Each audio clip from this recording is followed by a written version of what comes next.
Announcement here? Pastor Bart Hodgson is here. He's visiting us tonight from Grace Covenant Reformed Baptist Church, and they're right down the road about 3 miles south of us, and he's going to lead us in prayer this evening. Thank you, Pastor. It's an honor to lead you in prayer tonight. Let's pray together. Father, thank you for this meeting.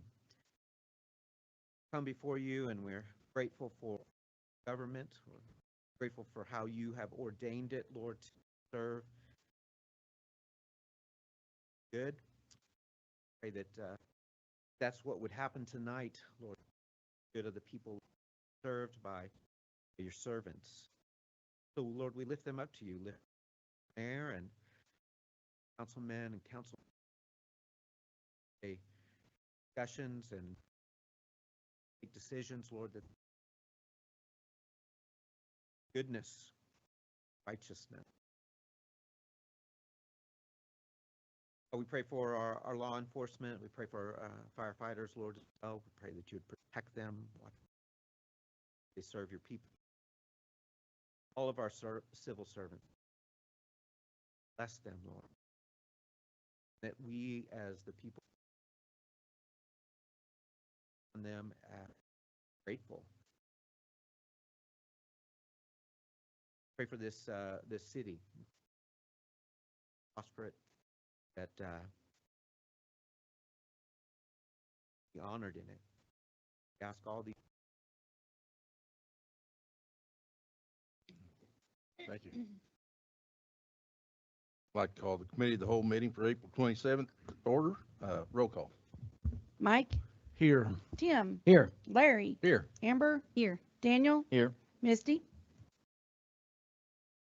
Please stand for the pledge. Pledge Allegiance to the flag of the United States of America and to the republic for which it stands, one nation, God, indivisible, liberty and justice for all. Next, I seek approval of the agenda. I would like to make an amendment to the agenda and add a ordinance that I sent you all. It's an ordinance requiring solicitation and evaluation of statements of qualifications for professional services, establishing a qualification-based selection process, including information technology services, providing for enforcement and penalties, and for all other purposes. I'll second that amended agenda item. Roll call. Tim, No. Amber, no. Mike, Yes. Daniel, Yes. Larry. Yes. 3-2.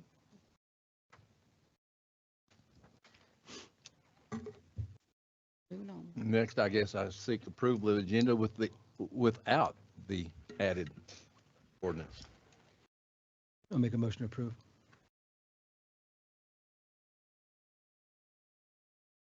Looking for a second. I'll second that. Roll call. Tim, Yes. Amber, Yes. Mike, Yes. Daniel, Yes. Larry. Yes. Next, I seek approval of the March 5th, 2026 Committee of the Whole minutes. I'll make a motion to approve.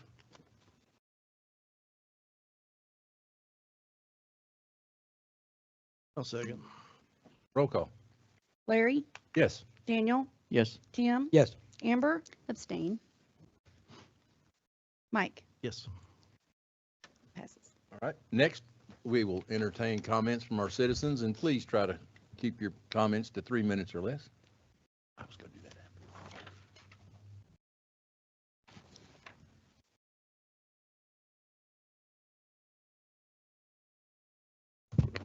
Hello, Kenneth Levitt. I'm currently staying at the No-Tell Motel over here on 71B, Springdale. So as soon as my rental unit gets ready in Tontitown, I'll be back. So, but I'm still concerned. Air in this city is a big concern to me. Can y'all hear me? There we go. There you go. All right. Money is the root of all evil. Have any of you ever had someone attack you or your family directly and then point to someone else and blame them. It's not that you cannot help, it's that some of you won't help or follow up to stay consistent. Some choose to antagonize the mayor. The mayor can't do everything. The mayor's job is to manage and delegate. When the city needs a vehicle, you delegate it to Danny. City needs a new sound system, you delegate to Brad. City needs a new IC system, you delegate that to the city police or whoever's needing an upgrade. The problem that I see is we're delegating to the wrong people. A lot of times they're doing it for themselves. They're not doing it for the city. Our air. Nobody can put a finger on it, but you can't breathe. You get coughing. It's consistent where at certain times, you can tell what's going on in the air. You can tell that it's bothering you. I've moved from my home because of that, because of what I felt was the issue. Can't prove it, but I felt it was right here, So I hadn't had a headache since I moved. I hadn't had a lot of things that happened to me consistently while I lived in the area since I moved. Is that legitimate? It's just kind of saying it. You can go down here and ask some old goober on the hill, and they may say it's perfect, you don't never know. But we have a problem in Tontitown with the air. Mark Latham started working with the air committee to do something about it. Whenever I was asked to leave that committee because I didn't want it to stop, they stopped. Now we have James working with the air engineer to fix the sewer system. The sewer system's problem is caused from the landfill, from waste management. What is your role to get this fixed? It just keeps going and going. Who is going to step up and make that happen? We can point fingers at Angie all day, but we need to follow up on these people that's not doing their job when they get delegated.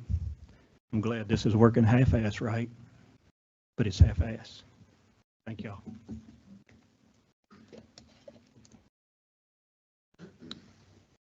Anyone else? Seeing the mayor would like to make a comment? Yes. Please, Oh, I better get the glasses. please. Not sure why.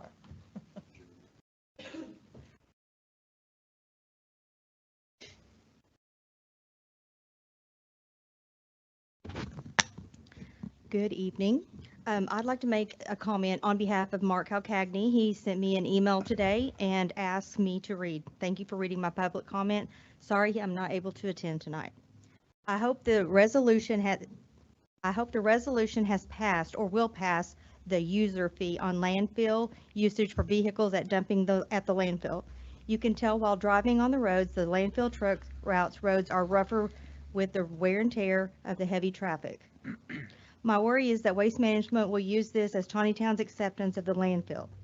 The city of Tontitown has rejected expansion with 3 strong resolutions. I hope the resolutions will stand.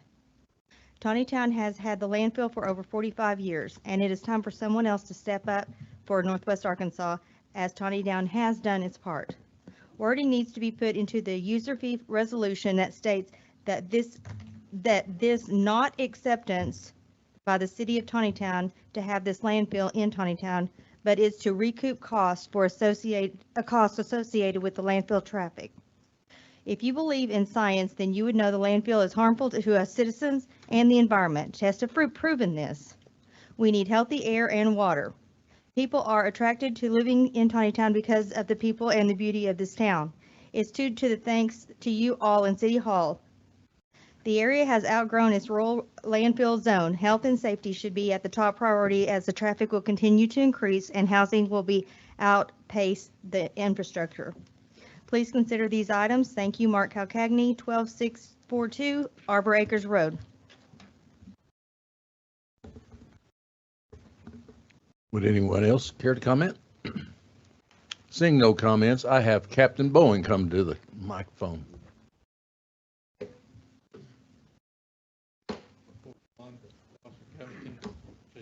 Step up here for a second.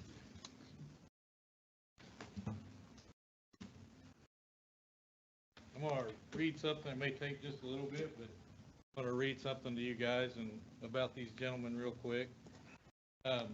Members of council, mayor, members of the community.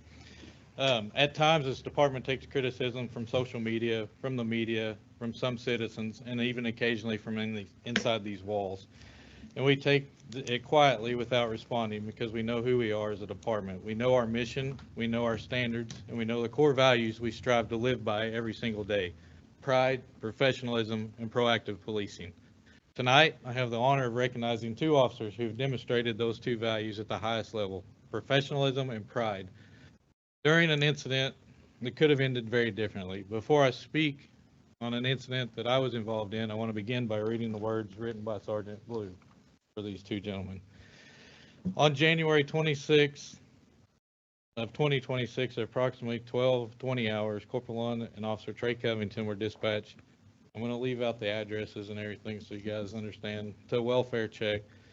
Dispatch advised that the caller had been unable to reach her family member and requested officers verify her well-being. Upon arrival, officers noted that the garage door was closed and the residence appeared unoccupied. While assessing the scene, they heard what sounded like a vehicle running inside at a high RPM from inside the closed garage. Recognizing the urgency of the situation, officers attempted contact at the front door but received no response. Entry was made into the residence. Inside the garage, officers encountered a dense cloud of exhaust fumes and located unresponsive individuals sitting in the running vehicle with the windows down.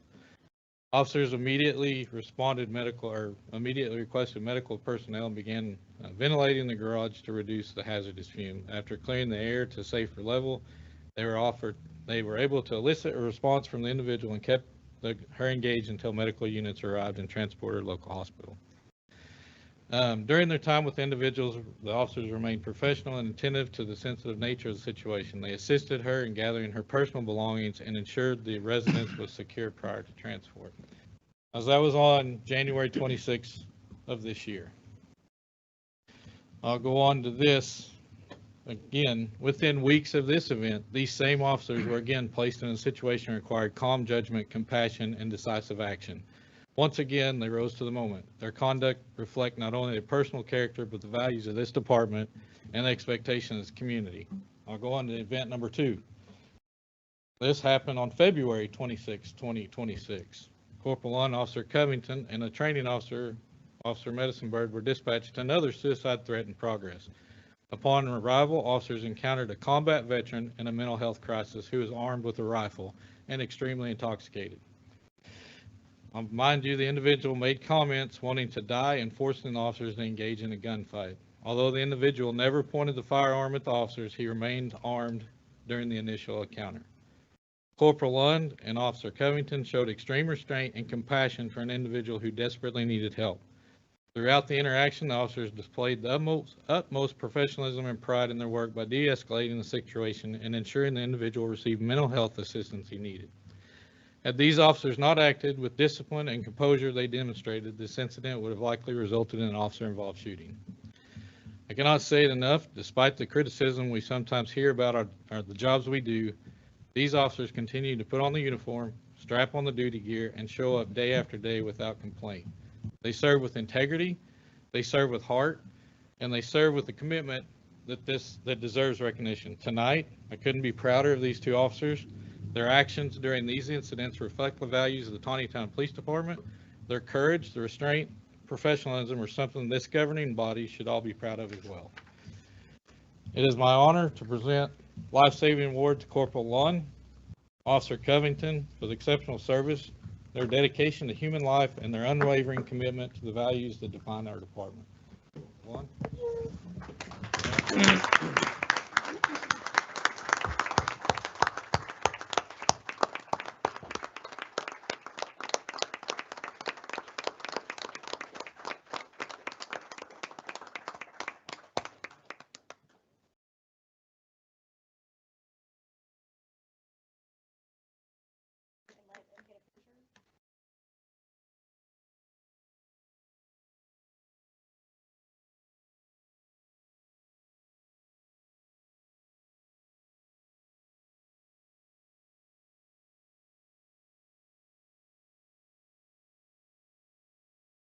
Thank you, officers.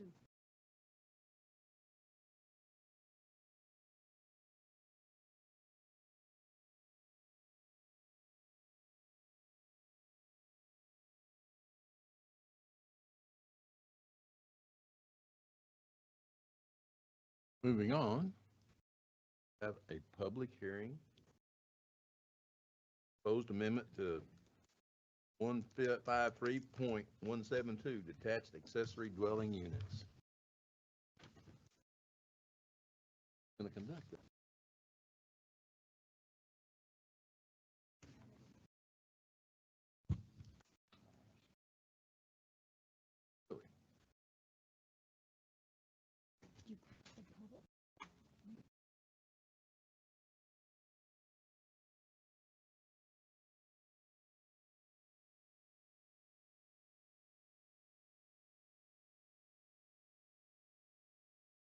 Tyler, they have a question.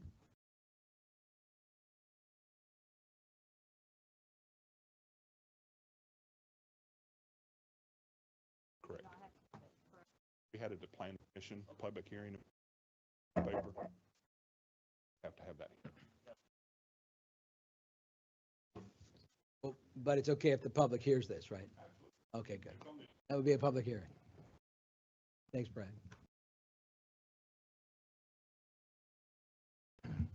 I saw that. I thought that happened.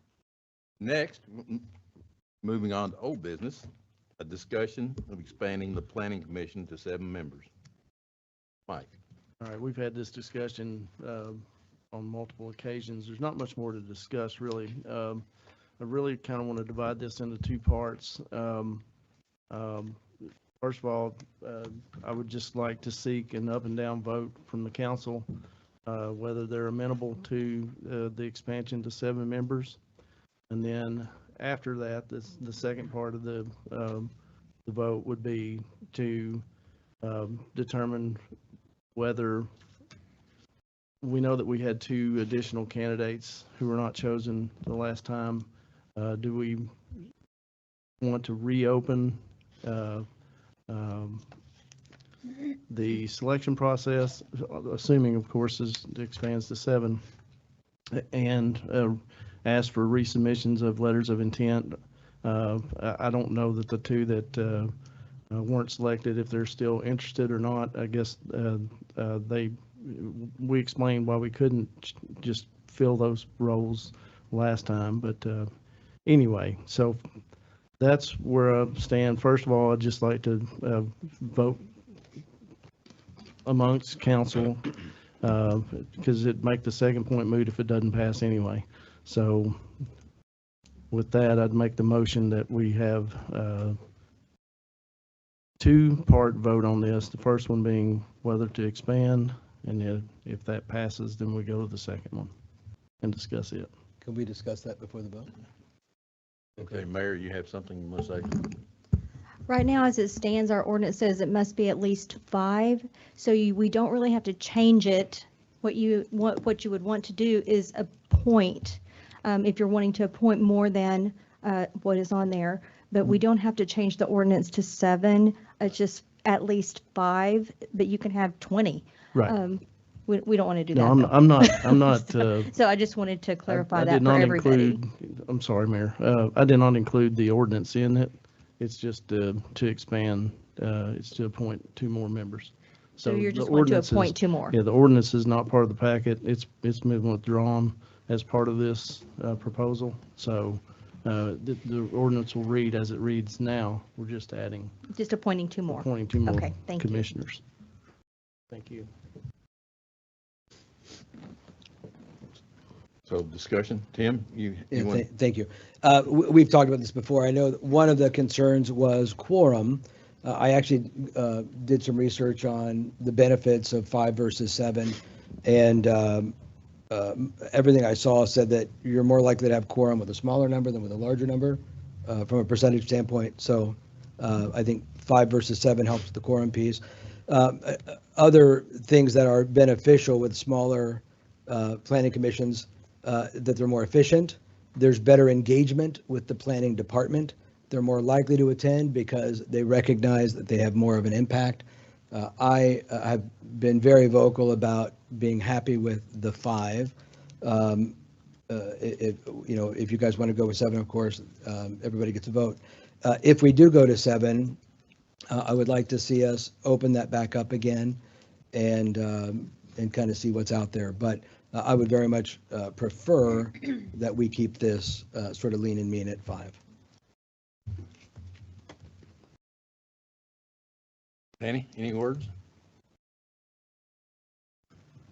I think when we talked about this last time, we had, I think one of the council members mentioned that they had spoken with the existing planning commissioners and that they all felt that 5 was sufficient. We have a planning commissioner here in the audience, if they don't mind speaking on it. I mean, if you, what do you I was feel? that council member in the conversations I had, but again, take it from them. Josh Crane, 2846 Gray Drive. I am one of the planning commissioners that got asked. I understand the reasons that Mike wants 7. I understand. I would not be mad if you went to 7. I do like 5.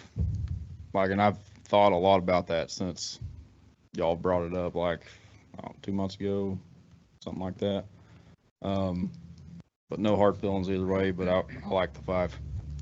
If you don't mind me asking, in your 7 years of being on planning commission, how many times have y'all not had a quorum? 5 years of being on planning. 5. There was one time when Rocky Clinton was chair.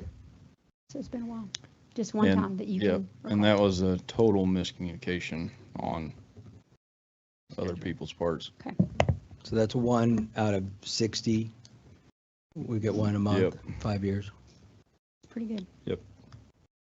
And if there's ever anything important, I mean, Brad's real good about letting us know if something happens and we're not going to have a quorum. I mean, you can have a special meeting, you can, which we've never had to do that I can remember, except for one time during Rocky, when Rocky was chair, not having a quorum.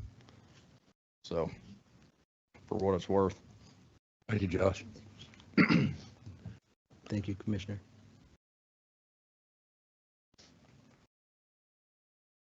Amber, anything? No. Oh. I'm sorry, I didn't notice you there, Slim. I know. It's hard to miss me. Wanted to let you guys know the 2 candidates that were not nominated, I did reach out to them. They are still interested, should you choose to go that route. From your standpoint, like I said, it is in code, has been stated. And from your seats, you can nominate anybody, anytime. And it's a straight up and down vote. So you'd make a nomination. Once nominations have been made, you cease nominations and you take an up and down vote. Don't have to go into special session or executive session, do up and down vote. And that's how the planning commission is made.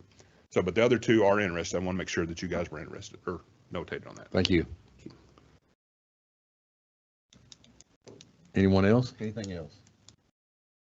Okay, I guess we will do an up and down vote. Well, there's I a- think it's, there's a I've motion. only made the motion, so it hasn't been seconded yet, I don't think. Okay. So,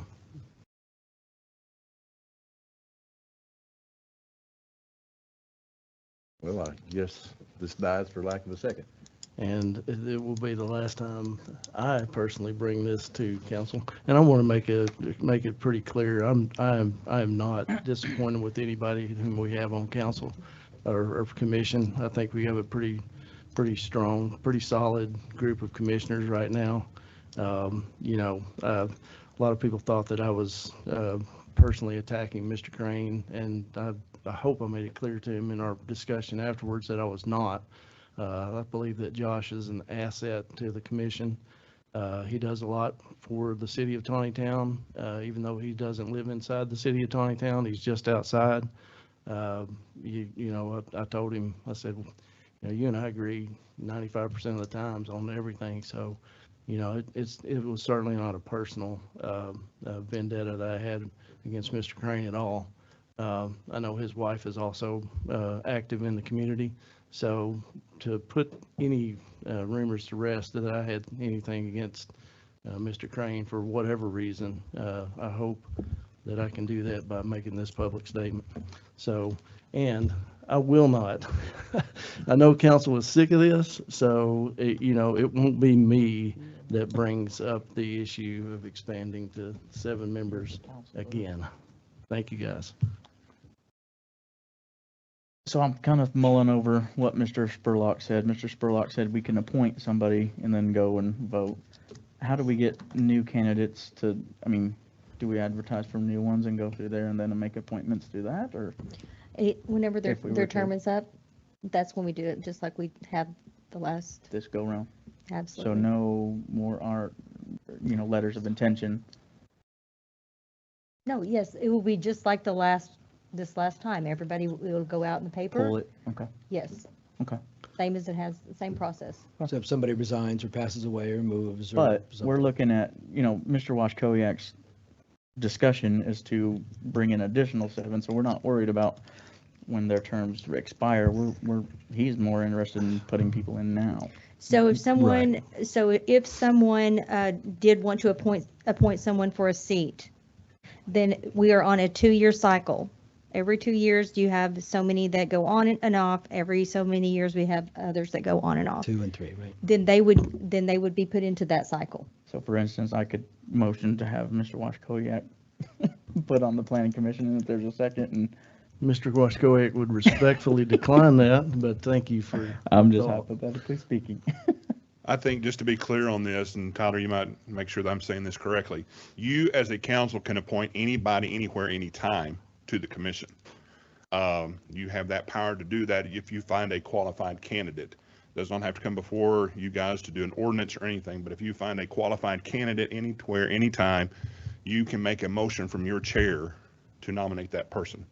And then you can do an up and down vote. I think that's the way state code reads. Thank you. I think what they were talking about was when it would go off and go on. I mean, Yeah, but I'm just they saying, would if be if put on a they want to add rotation. any commissioners at any time, they can do that from yes, but yeah, from the standpoint whose term is up is when the next go around. So if you want to re-advertise it, by all means, we can. You feel like you want to move forward with it and just see if you have qualified candidates along with Mr. Dean and Mr. Strubing. We'd still have to seek the letters of intent, is that? Correct. Okay, Correct. so, guys would- it's still like I got to said, be you- advertised in some form or fashion. Correct, And whether it's adding 1, 2, or 10. correct. That's correct. Okay. So do you need a council unanimous vote to You just advertise? tell me if you guys want me to reapply for, or not for me to reapply, but to put this back in for Re-advertise. advertisement, we'll Mhm. do that. I think I've heard from, I know Mr. Washkowiak's position, I heard from Mr. Burris that, looking at a new pool. But if the current 2 and then more that you see still does not qualify, you guys do not have to make a motion to do anything. Mm. Clear? Crystal? Still looking for a second. It died. Okay. I guess. We'll just leave that where it was. Next, on new business, we have a presentation from Ordinal. Did I say that correctly? Yes. Regarding platform updates by Vladimir Lopez. Did I say that correct? So I'm actually Daniel Scalona. Vladimir, he's an elected official for Washington County, so he had a quorum tonight. So we're same but different. But yeah, I'm wanting to present Ordinal. We're a safe, secure AI platform for the use in local municipalities. Yeah, we're an AI platform. Daniel, could you state your last name again? I'm so sorry. Escalona. Escalona. Yeah, Just like it sounds. Yes, yeah. Would you mind spelling it? ESCALONA. Just like it sounds. It is just like it sounds. Thank you, Daniel. Yes. So we're an AI platform for the use in local municipalities. We're secure, safe, closed-end LLM model for internal and public-facing feature. And I'm here to help answer or clarify any questions you guys may have in regards to it. You used an acronym I don't know. LOM? Oh, LLM model, large language model. Oh, That's kind of- LLM. Yes. I thought you had an O in the middle. Yes, sir. AI. Mm-hmm. Certainly. Okay, so basically what this is, I believe council, we've just been discussing, or we have discussed in the past, when the next mayor comes in, how to keep everything updated, what we need to do to better assist them. Daniel, Danny, I think that you actually were in on that conversation, but we were speaking about this. Well, I got a call from Vladimir Lopez, and what he showed me in my office is that all of the state codes, correct me if I'm wrong, all the state codes are in there in this program. Yeah. All of our codes, we can download those, and it will tell us where we're out of Yes. compliance, what we need to update Mhm.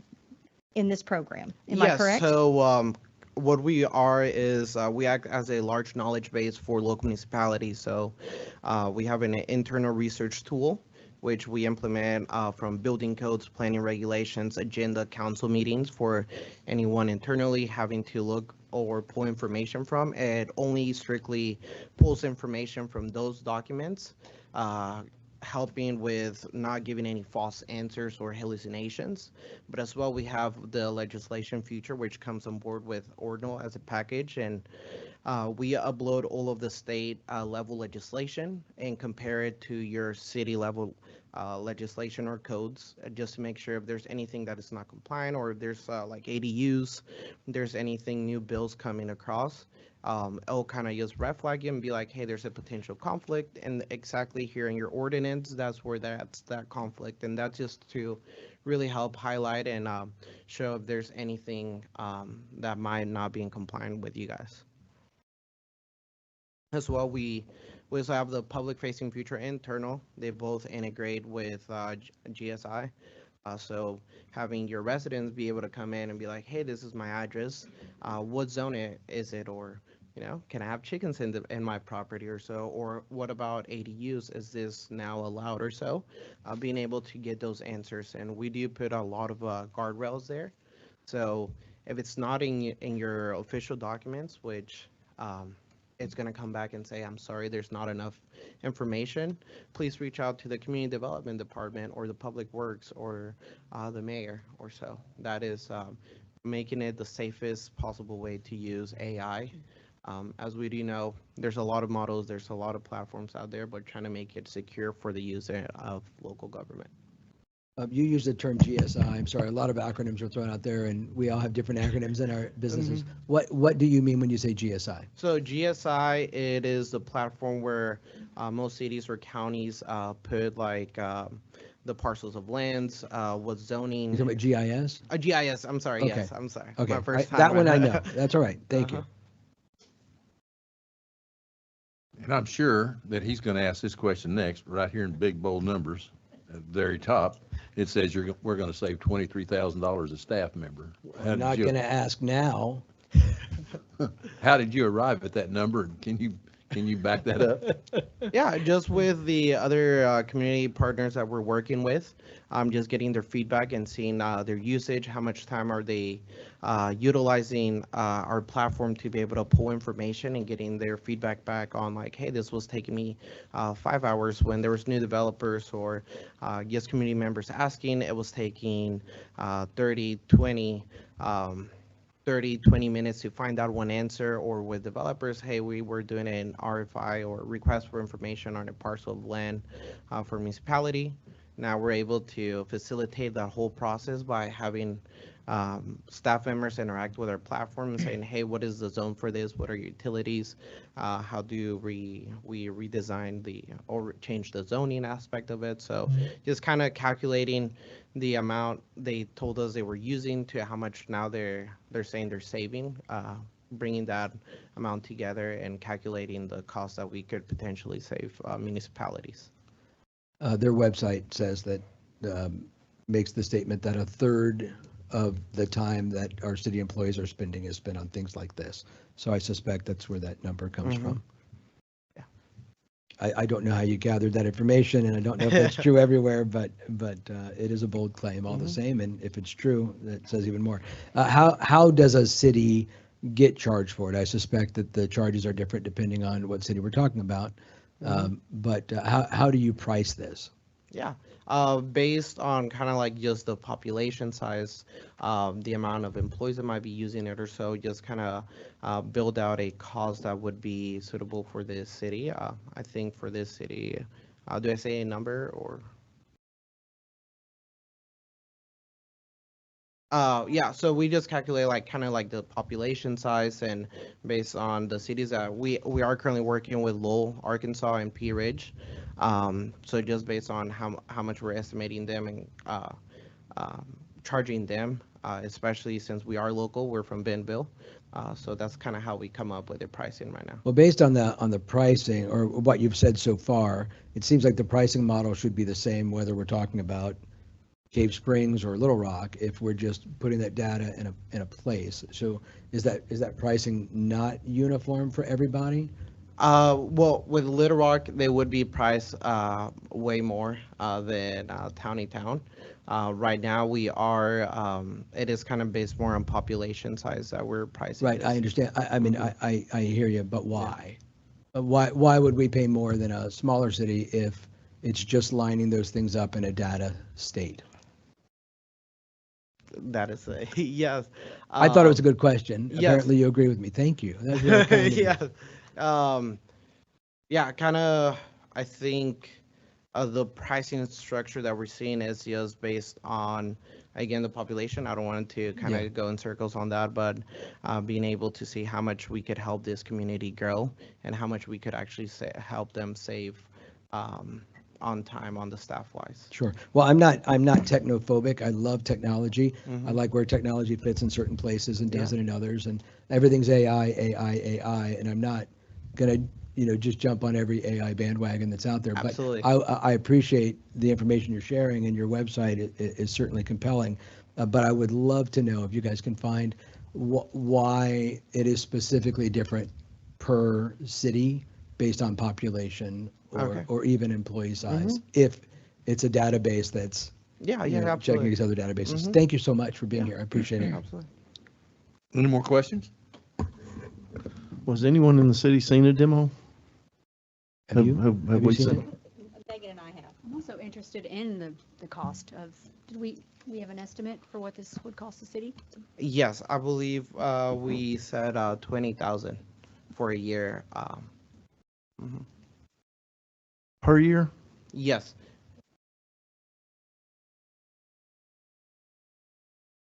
And that would be for the whole municipality and for the public. So, and we've had 2 people in the city who have seen this in action, right? I believe so. Yes. Well,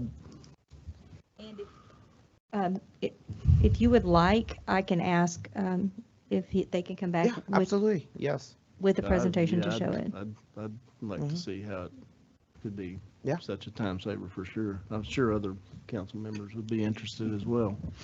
Well, that's a lot of thousands of dollars per year. Yeah, So absolutely. I would love for us to have an opportunity to see it if it does come to the point where we seriously consider it for the city. Yeah, absolutely. Thank you, guys. Thank you so much, Appreciate it. Mr. Escalona. Did I get it right? Right on. Okay, thanks. Very good, Tim. Next, we have a discussion of a letter of support for Forgotten Paws of Northwest Arkansas. Mayor? All right, as you, council knows, we've been speaking with the Forgotten Paws and also about the ordinances that we're having issues with our dog population, our animal population. Anna, would you like to get up and say something about this? So what this resolution is just saying that we support Forgotten Paws in Northwest Arkansas and with the efforts within the city of Tontitown. My name's Anna Watkins. I'm at 789 Soldera Road in Tontitown, Arkansas, and I am the Vice President of Forgotten Paws. We have been open since October 6th officially. We have experienced a high amount of dump dogs in this region due to the landfill, and there's a burning plant that burns all the oils for McDonald's and Burger King and things like that. And so it's very smelly and the dogs get hungry.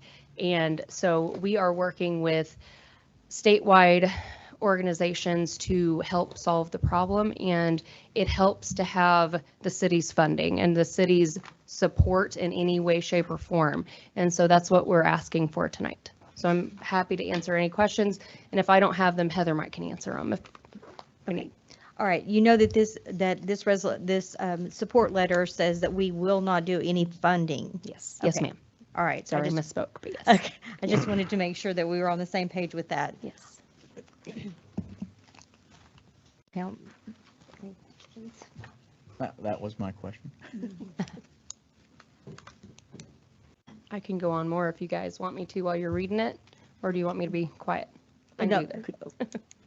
We've probably already, I've got a yeah, question. it was sent out to Okay. them in the packet Perfect. last Friday. Okay. I do have one Thursday. question for you. Sure. You stated that the waste management is an issue of why the dogs are coming. I would almost say, I'm assuming you also take in cats? We do. I have 2 on my back porch right Okay. now that were strays that Okay. I put back to hopefully go back into their colony, and they're just getting fat on my back porch. So Gotcha. What does the landfill do to bring them to our area? it's the smell. They can smell it. It's food. We had 13 brought in over the past 10 days from the landfill, and it's not pretty. They've been eating trash. It's pretty bad. So they're all on medication and everything, and we're hoping everybody pulls through. Right. Would you mind explaining, we talked this morning at the coffee and conversation about the communications you've had with a local veterinarian and how they're poised to help you guys out as well. Yes, absolutely. So we've had a local vet. She was actually my vet for many years, come out, tour the facilities, and she saw the problems firsthand. So she is now officially on our board, and she is ready to help us in any way, shape, or form. Her goal is to eventually retire and to help us continue this further on down the road. And so she basically wants to eventually come over to us and just be our vet and our support staff.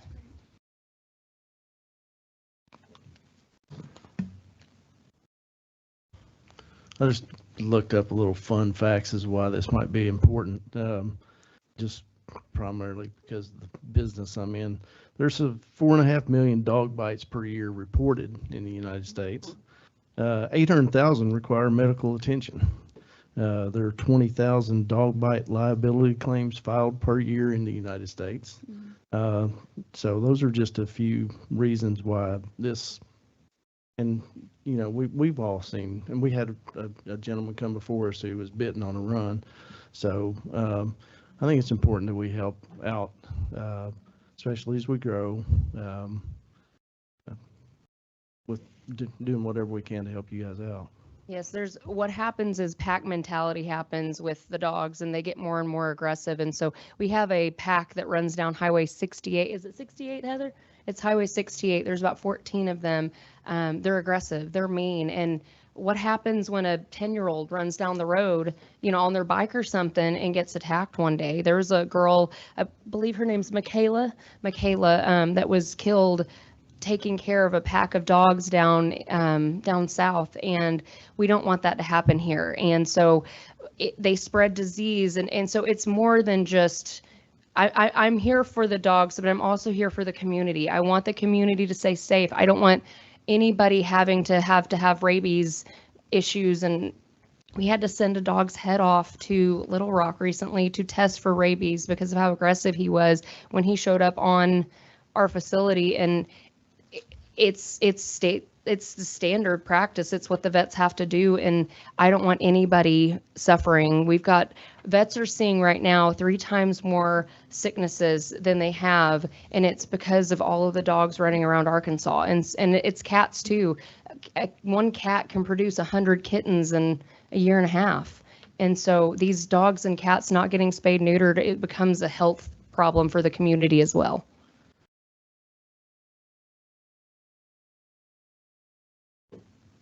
Oh, and 3 of the 11 dogs that we took in had parvo from the dump. So it's unfortunate, but it's all over Northwest Arkansas. It's all over Arkansas.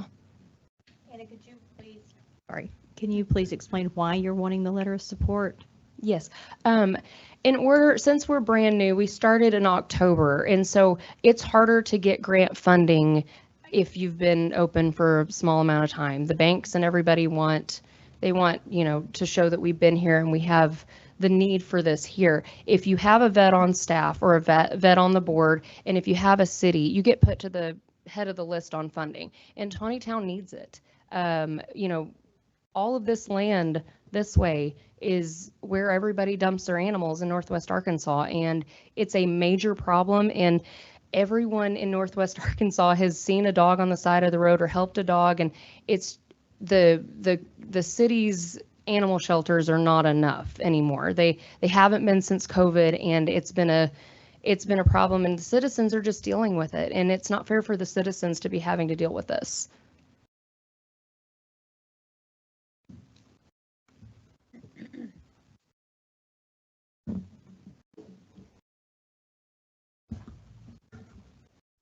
Does anyone have anything? I admire you for what you do. Thank you. I appreciate it. And I think, as far as just the letter of support, I don't believe we have any issue with that. Does anybody? Well, I would like to make a comment if I could. Sure. Personally, I love what y'all are doing. I think it's great. I appreciate your heart for the community. I appreciate your heart to take care of these dogs and take care of these people. We live in a farming community, and so there's a lot of that already anyway. We've taken in stray dogs, we've taken in stray cats, we've done a lot of that. Consider what you said about waste management. I would love to see WM offer some funding. Absolutely. You are doing. I think that would be a great step from them. And I want you to know, Tim Burris personally wholeheartedly supports what you guys are doing. I think it's wonderful.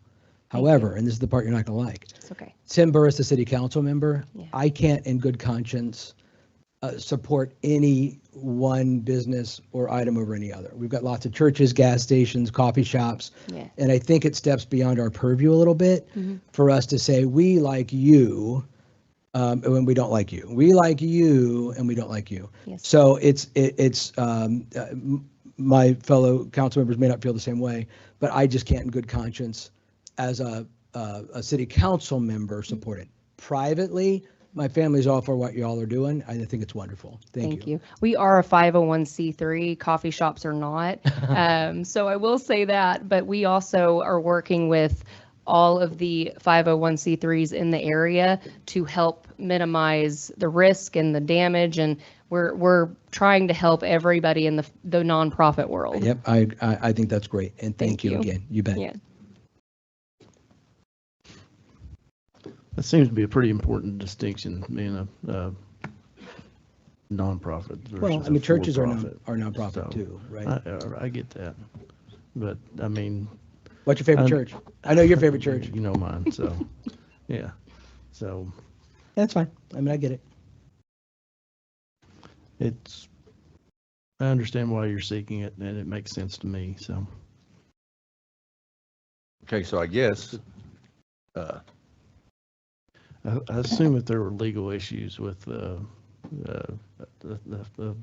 municipal government doing something like this, Mr. Farrar, you could weigh in. Maybe you don't have it at the ready. No, but, the letter and the draft resolution have my hand all over it. I've made sure that I feel comfortable that it's not an endorsement. There's no agency involvement. We're not contracting with them to do animal control on our behalf. Currently as written, I'm comfortable with it. Okay, thank you. So then legally, Mr. Farrar, where it says things like, where is it? It said like that we will support them. Are there any legal teeth on that? Like if they need to rezone something, if they need to rebuild something, if they need to change something, do we have any issue with that based on this ordinance?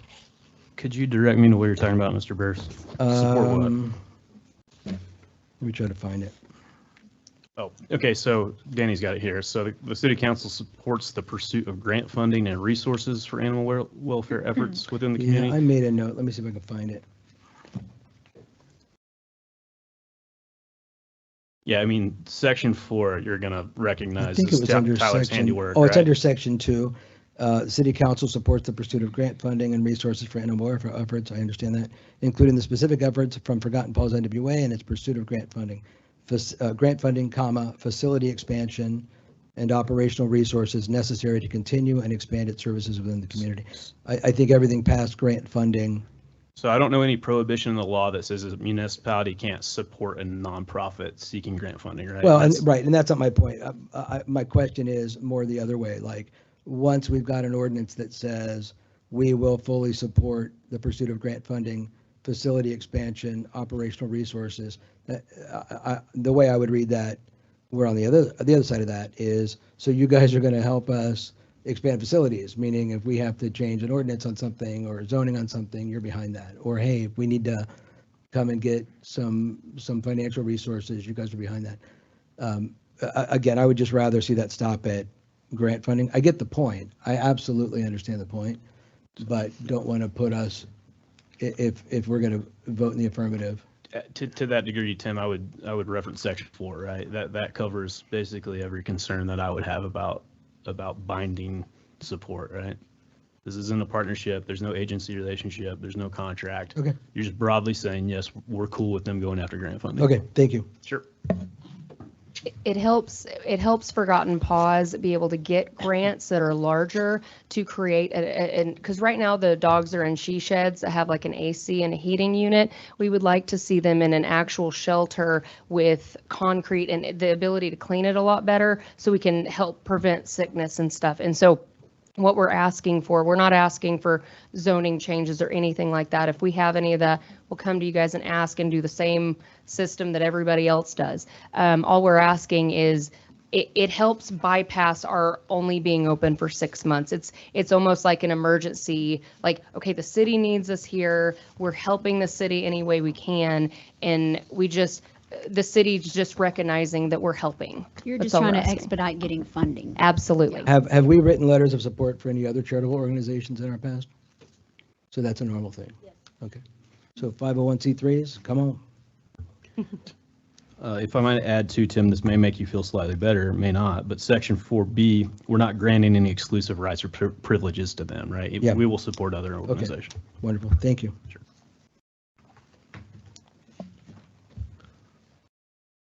I'll make a motion that we move this to city council. I'll second that.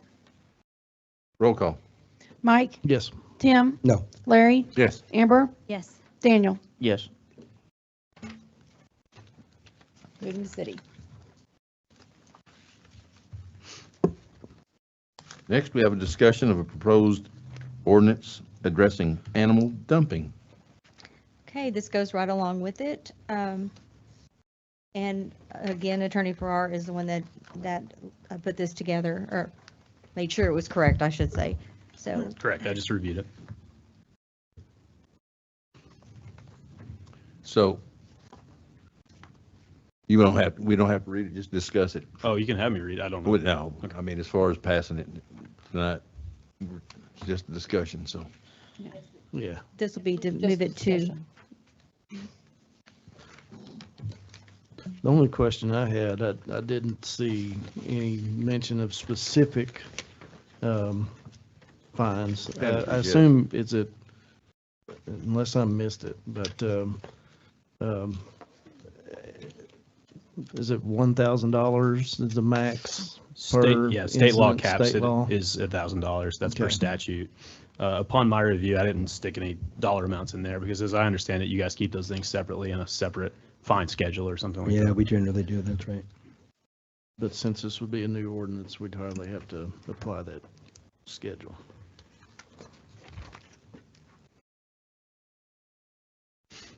Would we be able to hear anything from the law enforcement side and see if this gives them enough teeth? I know I've talked with officers in the past and they've talked about, having their hands tied. So have they had a chance to look at this and see if it feels right to them?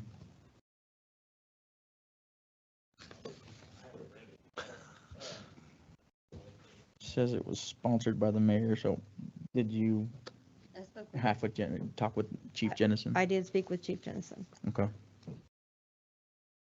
And he told me that also if it doesn't pass, then we revert back to the state laws. And what are the Yes. state laws? Do we have those in the packet? We do not have those in the packet. I was unsure. Captain Bowen, you're welcome to speak.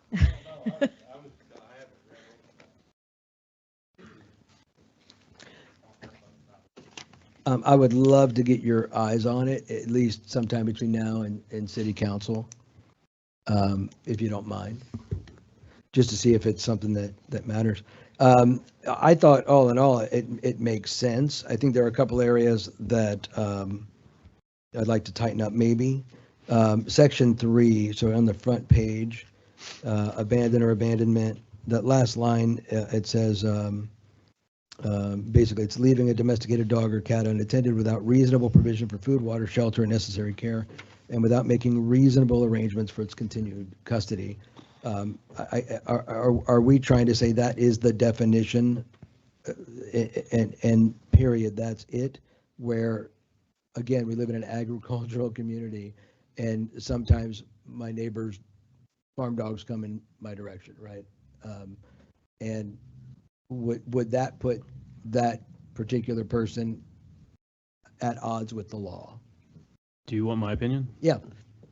No, I don't think so. The definition as I read it means knowingly or intentionally leaving a domesticated dog or a cat. Okay. So that's going and leaving a dog or a cat, not Okay. just letting it run Kicking out loose. the door. Okay. So then, thank you for that. Then on the next section, or sorry, the next page, section 5, part C, that part just seems subjective to me then, right? I would just rather it not be so subjective. So in determining whether securing a dog or cat is necessary, a law enforcement officer may consider the condition of other dogs or cats belonging to the same owner. Well, and So that comes directly from 562. But how do we know who the same owner is? Like if they've dumped it, can we track down the said dumper? So that statute sets out scenarios in which a law enforcement officer may essentially take a dog or a cat. So what you're reading there is, I believe, either directly from the law or potentially paraphrased, but that gives that officer the legal ability to take a dog or a cat, right? So that's not so much about dumping, but in addition to the dumping, we're adding that if, for instance, when we had this deal at Z-Mart with this rooster, if somebody deems that rooster wasn't properly handled, then we can take the rooster away and put it somewhere else. I think the laws there isn't, Just dogs or cats. setting out protections for law enforcement officers that they're not illegally taking people's property, right? There's a Right, yeah. standard and there's a procedure so an officer can say, I need to secure this dog or cat. This isn't language we came up with ourselves. This is tracking the state laws requirements. So part C is Mhm. directly related then to 562-128? Yeah, it's been a week or so since I read this, but that's my recollection, is that language in section 5, and I believe I drafted it, was just drafted to track the statute, to make sure we're covering our officers if they go out and take animals. Okay, and then on E, section 6, sorry, part E, it says, in addition to any criminal penalties, any person who violates this ordinance shall be subject to a civil penalty in an amount not to exceed $1,000 per violation, but each animal abandoned or dumped and each day a violation continues may be considered as a separate and distinct violation. I mean, we could conceivably have, what, $365,000 in penalties, which, I mean, maybe that's okay, but that just seems a little excessive. I think that also tracks state law. I don't know that any cities are fining someone $365,000 But a we year, could. but it could maybe, yeah. All right. And again, I don't have the statute in front of me. That's my recollection. Okay. I would need to pull it. All right, I will pull it in the next 2 weeks, or if you want to pull it and send it to me, that'd be great. Sure. Okay, Thanks, those are all my questions or concerns. anything else?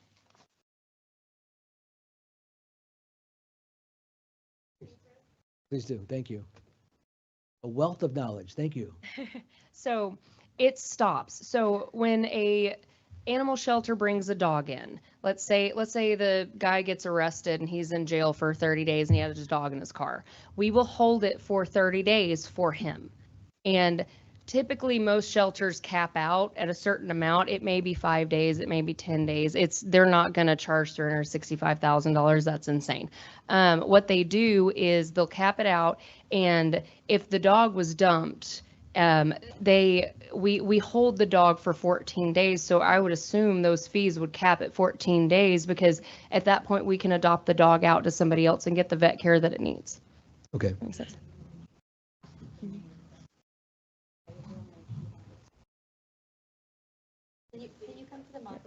Okay. She said that the city of Fayetteville would also require spaying or neutering. Another thing that somewhere in here, and I thought I'd marked it, I did not. It talks about medical care for the animal. That's what she was talking about, the Okay, spays and is that neuters. the only medical care? No, you do. So typically if a dog comes in and we don't have any clue of their history, we do booster shots. It's a 5-in-1 shot. It covers parvo and things like that. We will do a rabies shot and a spay and neuter. That's why they do the tattoos on the dogs and cats now, Right, so you can kind of have a visual. And Plus, like they are hip dogs and cats. Exactly. Hey, All the cool dogs and cats do it. Okay, thank you. And then in the midst of that, is this no kill, or is there a point where they're going to have to dispatch an animal? So most shelters in Arkansas are considered no kill now. What that really means is that they do not euthanize anything except dangerous and vicious dogs. There's still a euthanasia. So if there's a dog that's dangerous, they won't rehome them. We won't rehome them if we feel like it's dangerous. And we do a rigorous amount of tests to confirm, because food aggression is okay. That's not something that a dog needs to be euthanized for. But if a dog tries to rip another dog's face off, or a handler's face, that's a problem. We give them typically a 3 or 4 day grace period of, I'm scared, I'm nervous, I don't know where I'm at. And then we start working with them. And typically within about 14 days, we know what the dog's going to do. And then we will make a decision. And that's most shelters in Arkansas. Okay, so let me give you a real life example from my life. So we had a cat that showed up. We looked and looked and looked online and in person to find its owner. We never found an owner. Maybe it was dumped. I don't know. I suspect it was. Yeah. We took that cat in. We took care of that cat until that cat died of cancer. Mhm. So at what point do we treat that cat for cancer versus me treating that cat for cancer? Does that make sense? Yes, most shelters won't treat cancer, but we did have a dog, her name was Tori, who was 13 years old. She came in, she dropped a litter of puppies. Most of them died because she was older. She had breast cancer. Our vet, when she did her spay, she removed all the breast cancer. She won't live forever, but she'll probably live another year or two. So we make them as happy as they can be for their extended life when we can, but we're not going to go and spend $20,000 on a dog. It's not feasible. Okay, thank you. I have common sense. Thank you so Okay. much. anything else, council? So, again, looking for a motion.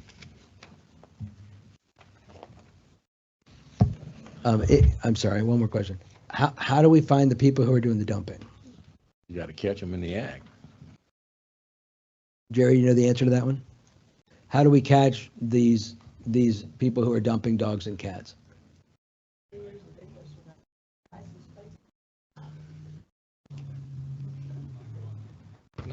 I will, and they'll probably tell you just as well as I do, is a lot of these dogs, even though, and just from my own personal experience, I've been at chipping clinics and everything else, a lot of them are chipped.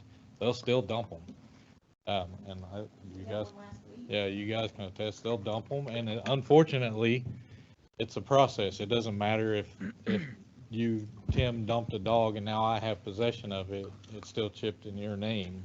What we do is start with the first person that was chipped and work it down. No, I gave it to him, I gave it to her, eventually you'll find them, maybe not. But PD is working those cases?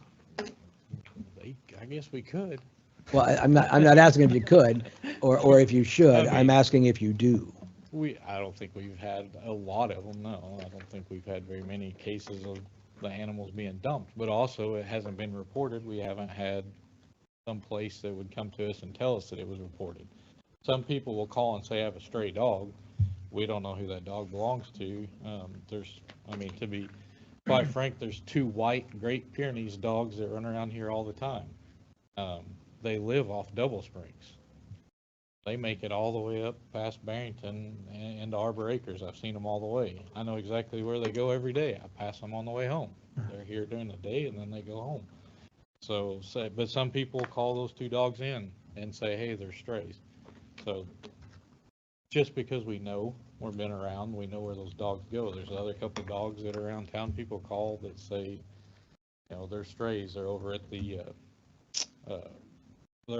off 112 at the apartment complex. Well, they come off Dow. I know where those dogs came from. So it's just, we take them back and there you go.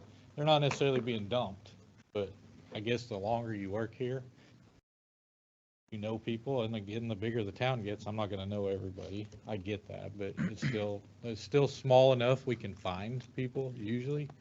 I would say like working an abandoned dog, no, but a called in a stray, yes, yeah, we'll look for them. Okay. We don't just take them to the pound or anything like that right off the bat. We do try to find them. And a lot of times, if you can find the chip, you'll find a number. Thank you. So I was reading over this. Thank you. I do got a question for you. So if you were provided license plates and photos of people literally putting a dog out, what teeth would you guys have without this ordinance in effect to I think pursue you go that? right back to reverting to the state laws on things. And here's the deal, just reading over this and some other things. Can you say it's cruelty to animals by letting your dog go or not feeding them or whatever? I don't know how far you're gonna get to it, but there are some state laws and other things that might help, but you can also fall back on the ordinance. Since we don't have those state laws in front of us, do you happen to know them? I do not. I'm not. Give me traffic law, criminal law, some other stuff, but I'm not. I just emailed it out to all of you. It's pretty long, but it's in your email inbox. I'm looking through this, and the only thing, like right off the bat, that I seen, and it's something that we can go over with the attorney or whatever. Just on my deal, I went through this about getting it in our e-site and our ticket situation. We need a minimum and maximum fine amount. I know that's something that the fine amount is maximum 1,000, but they also ask for a minimum. I just went through it. It goes from me to the state, to their legal department, back to them, and then back to me, whether they'll put it in our e-site system. So they check it again, no matter what. I have to email an ordinance. Any resolution ordinance, I have to email them, they'll check it again. So I'll tell you right now, this one, as far as that, they'll ask me for a minimum. Just scan it. I haven't made it all the way, so just something you ask. Okay. Thank you, Captain. Thank you so much. I appreciate the answers, and Mr. Farrar, I appreciate your answers as well to my concerns, and I so appreciate what you guys are doing. We take in dump stuff all the time. We've got a 3-legged cat with no tail. You want to see a photo of that? I'm happy to show you. The aforementioned cancer cat, dumped cats, dumped dogs. I mean, we get all sorts of crazy. My wife takes it every sad case. So I appreciate what you are doing, and I appreciate you're lifting some of that off of me. So I'm happy to support it, and I'll make a motion to send this off to City Council. Do we need to add the minimum that? I started to say, without a Capital. minimum, is it something we can approve and then put a minimum in, or? Or does that go to a separate, I think that goes to a separate area of the code, does it not? Does it need to be on this ordinance? It sounds like the ordinance needs more work, right? You're saying there's a minimum involved. The state law says $150. If that's all you need in the ordinance, we can put that in there, but it sounds like that we may want you to review it further. Yeah, like I said, I'm just scanning over it, but I just saw the $1,000 maximum, Okay. and there is a minimum that they're requiring. Would you rather table it? And put a minimum in there? So Yeah. I don't think that we should put any fees in there because it does go in the other, it goes where our fees are. I mean, we could have, what the state law allows. And not have an actual amount, just have what the state law allows. Yeah, Yeah. so what it's saying right now is you're not going to find someone or assess civil penalties above that, right? You're not allowed to do that anyway per Right, state law, right? So I you mean, they're can, horrible people, but we can't charge them $40,000. right, and you can still pass the ordinance and you can still do whatever, but you would, subject them to whatever your violation schedule is, or, Okay. which I assume, I don't know this for sure, but it sounds like that's a separate ordinance that you would need to amend. A separate ordinance that we would need to amend. So then ultimately with this, we end up with two ordinances, Yes. this one. We do with all of them because they all of because of the fees. Okay. And so when can we get that one in I can place? start working on it tomorrow. Okay, great. Yeah, you're not necessarily gonna have to amend this ordinance, but I will, like, if I tried to send it and put it in our system, I will have to come back and get the fees and fines and do that digging myself. It's not a big deal. I can find it. It just takes a minute. Okay. Need that AI deal. So a motion was made. Do I have a second? I'll second. Roll call. Tim, Yes. Amber, Yes. Mike, Yes. Daniel, Yes. Larry, Yes. moving to city. Next, we have a discussion of a proposed ordinance to amend section 153.172 of the Tontitown Municipal Code regarding accessory dwelling units, sponsored by Mr. Spurlock? I don't have to do this. if you Please don't do, want me please to. do. What you have before you is an amendment to our code. This is based on state code that was adopted last August about additional detached accessory dwelling units. And this is just meeting state code. And this went through Planning Commission, has had public hearing on this. And the first one that you see with red lines was something that was updated. We did have a few changes. The second copy is the clean copy.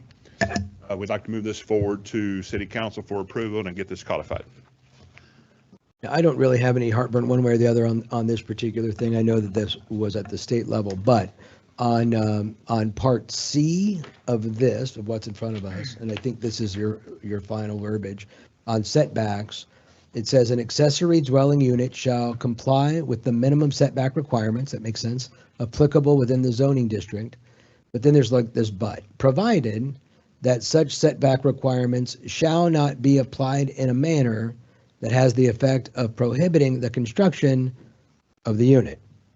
So it seems like we're saying, yeah, you should do the setback unless you don't want to, and in which case just build it where you want it. I don't see it that way. And Tyler, you may give some clarification, but I do not see it from that language. Okay.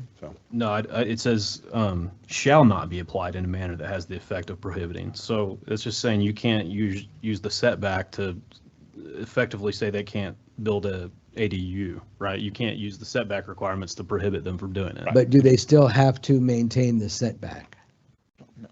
Because what it says here is that unless Yeah. it has the effect of prohibiting the construction of an accessory dwelling unit on an otherwise lawful space. So if it's lawful other than that setback, right, then, hey, we'd love for you to do the setback, but if you can't, don't worry, you can be a foot from your neighbor's property line. You've lost me on that. Okay, here, To my understanding, Yeah. they have to meet the setback requirements. Right. okay, but that's not how this is written. It says they have to meet the setback requirement unless they can't.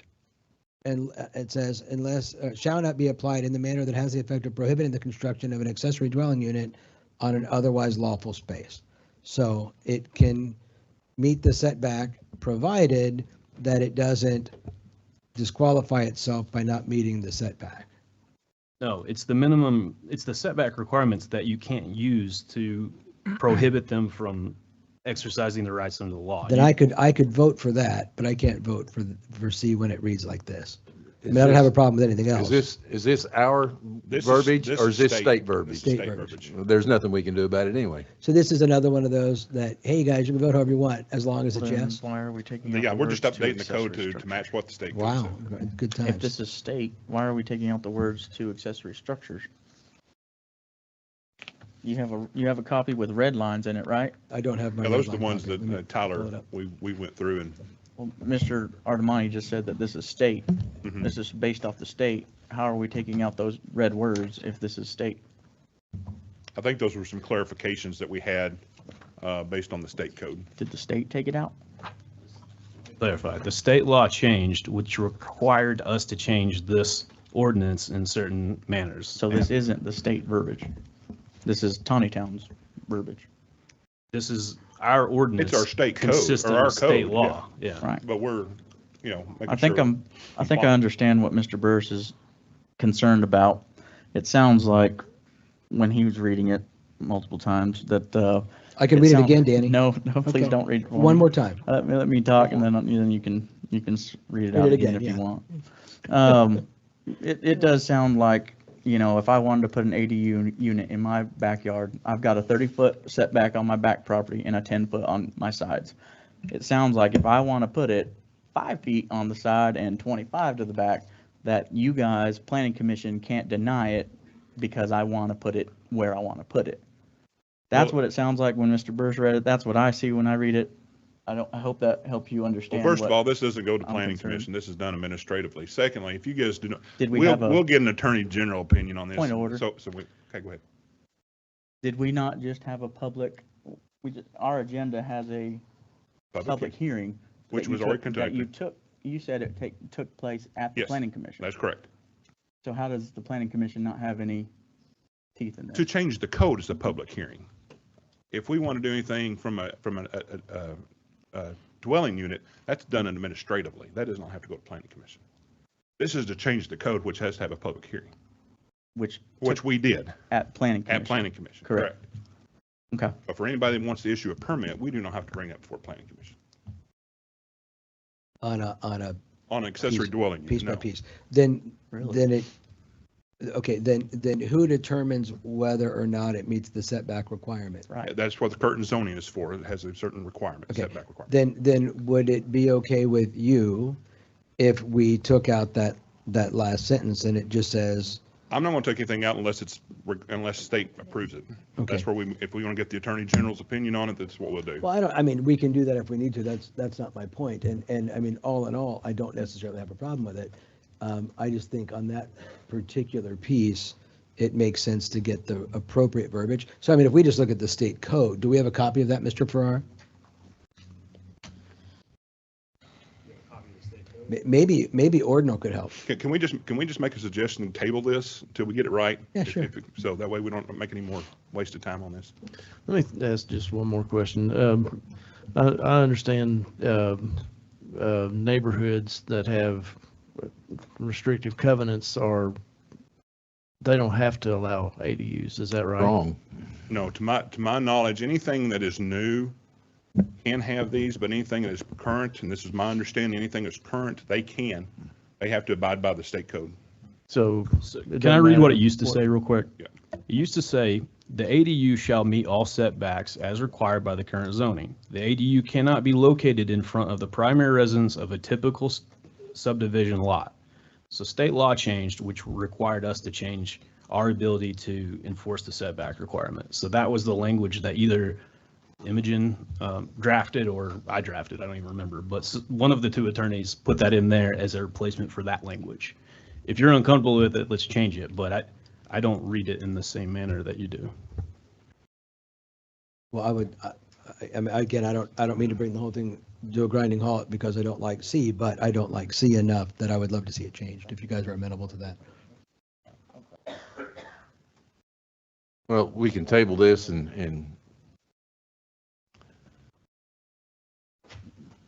we So the one that's in the packet is, I think, incomplete.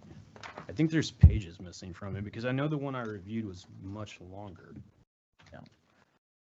And this is what I received from Imogen. Oh, yeah, you may be right. I'm sorry. Maybe The just one, be seeing all the the ones you red. sent over had a lot of blue lines, which we corrected. Yeah, you're right. I'm sorry. I'm just seeing my copy that has all of the old language Changes, still right, in it. correct. Yeah, and in our current So code book, 153.172 is not that long. yeah, you don't have a It's true red A line through one. J, You have a so- kind of red line one. There's another version that shows. There's that one, and then the one behind it is the clean copy. But you don't have a version that shows you what used to be in it and what has changed. No, I didn't put in there what was changed. We hashed that out at planning commission. Got it. So we either move forward or table this thing. I don't want to belabor the point. I mean, if you guys want to have a more chance to review it, let's table it, move forward without making this a long drawn out process. Kind of want to hear more on Mr. Washkoyak's point on the HOAs or the POAs and, you know, Well, what teeth and who they fall back on and I if they've think got it, any. I think we just heard that nobody's, I mean, whether you live in a neighborhood or not like yours, if somebody wants to put an ADU up, they can. The state, it's also So- the state. And that's what it sounds like you're. That was my understanding. And this the reason this code came about is to make more affordable housing.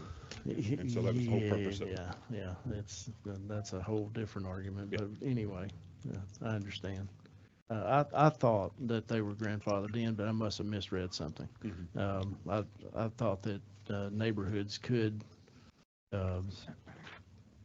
prevent With the HOA. ADUs, but with, people that had covenants and all that, but you're saying.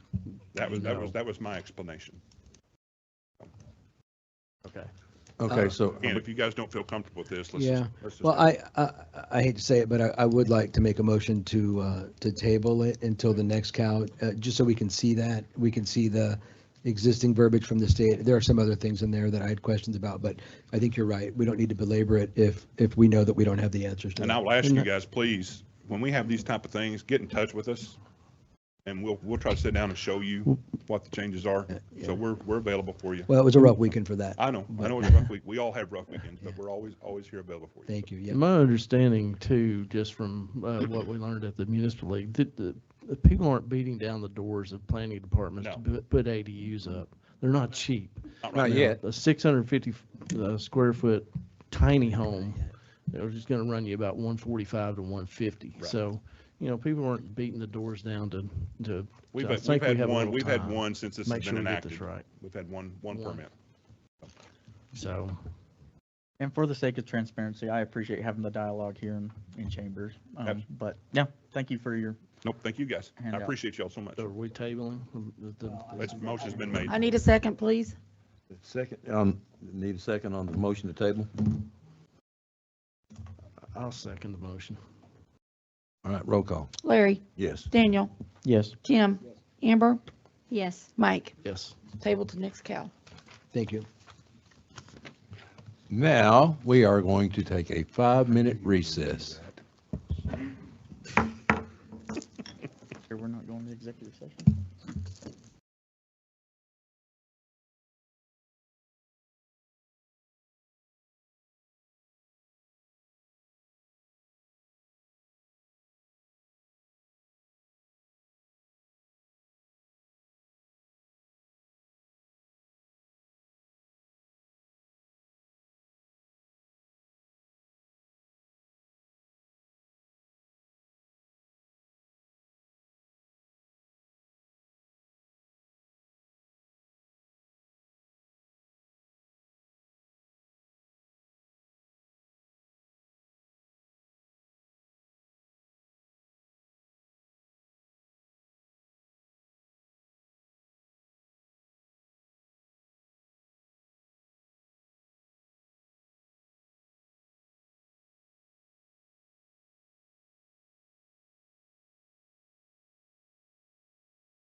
session.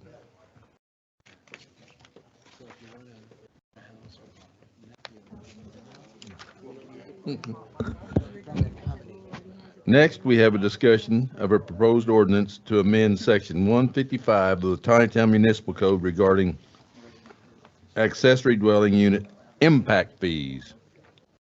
Mr. Spurlock. Okay, this goes along with what we were just talking about during the break. These are state impacted fees that we cannot charge more than $250.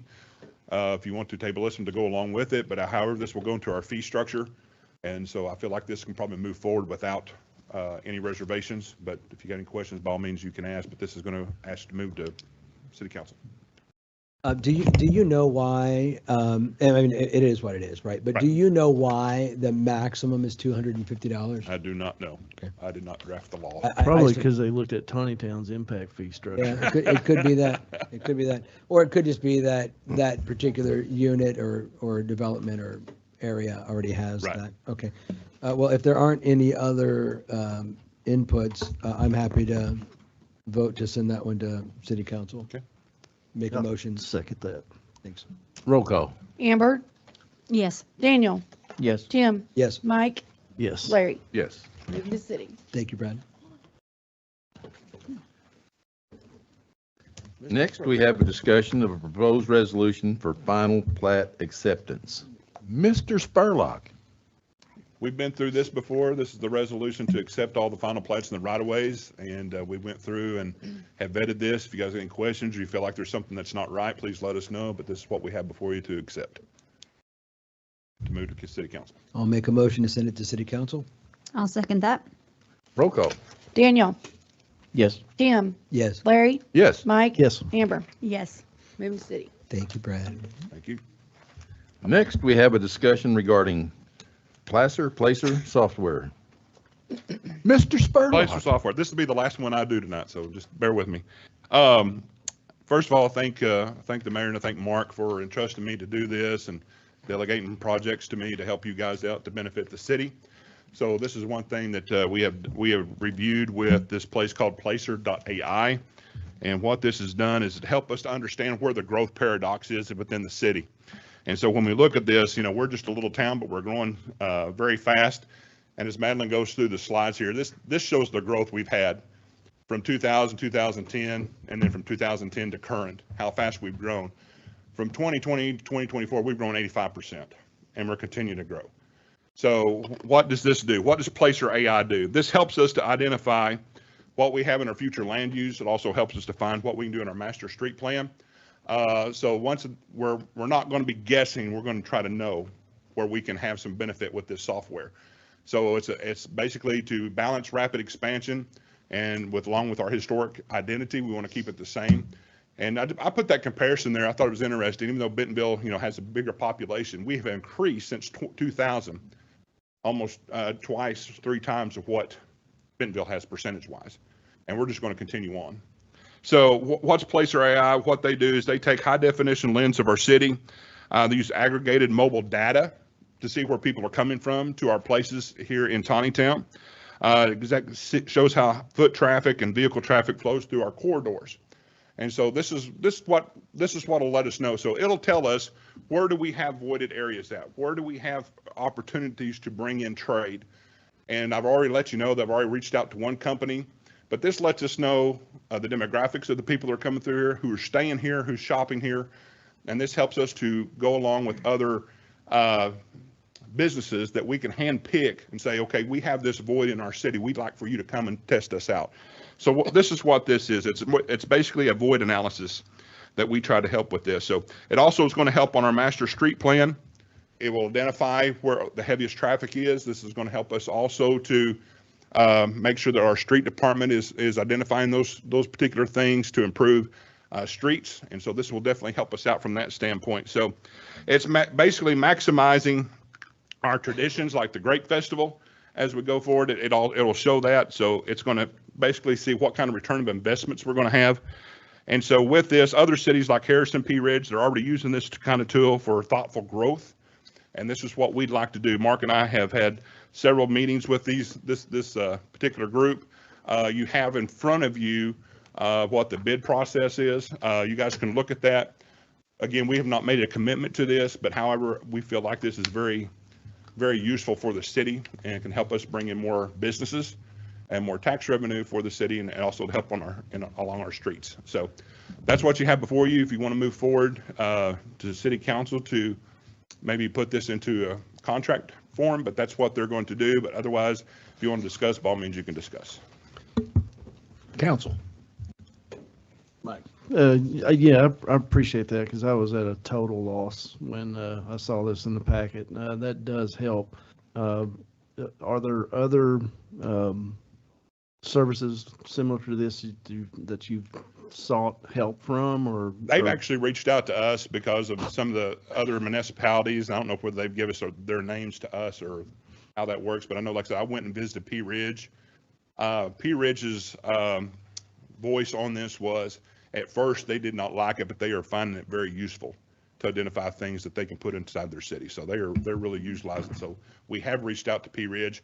Other companies I have not heard from. We do get some information from Northwest Arkansas Regional Planning Commission for this, but this would be designated and tailored strictly for Tontitown, what we see coming in and coming out.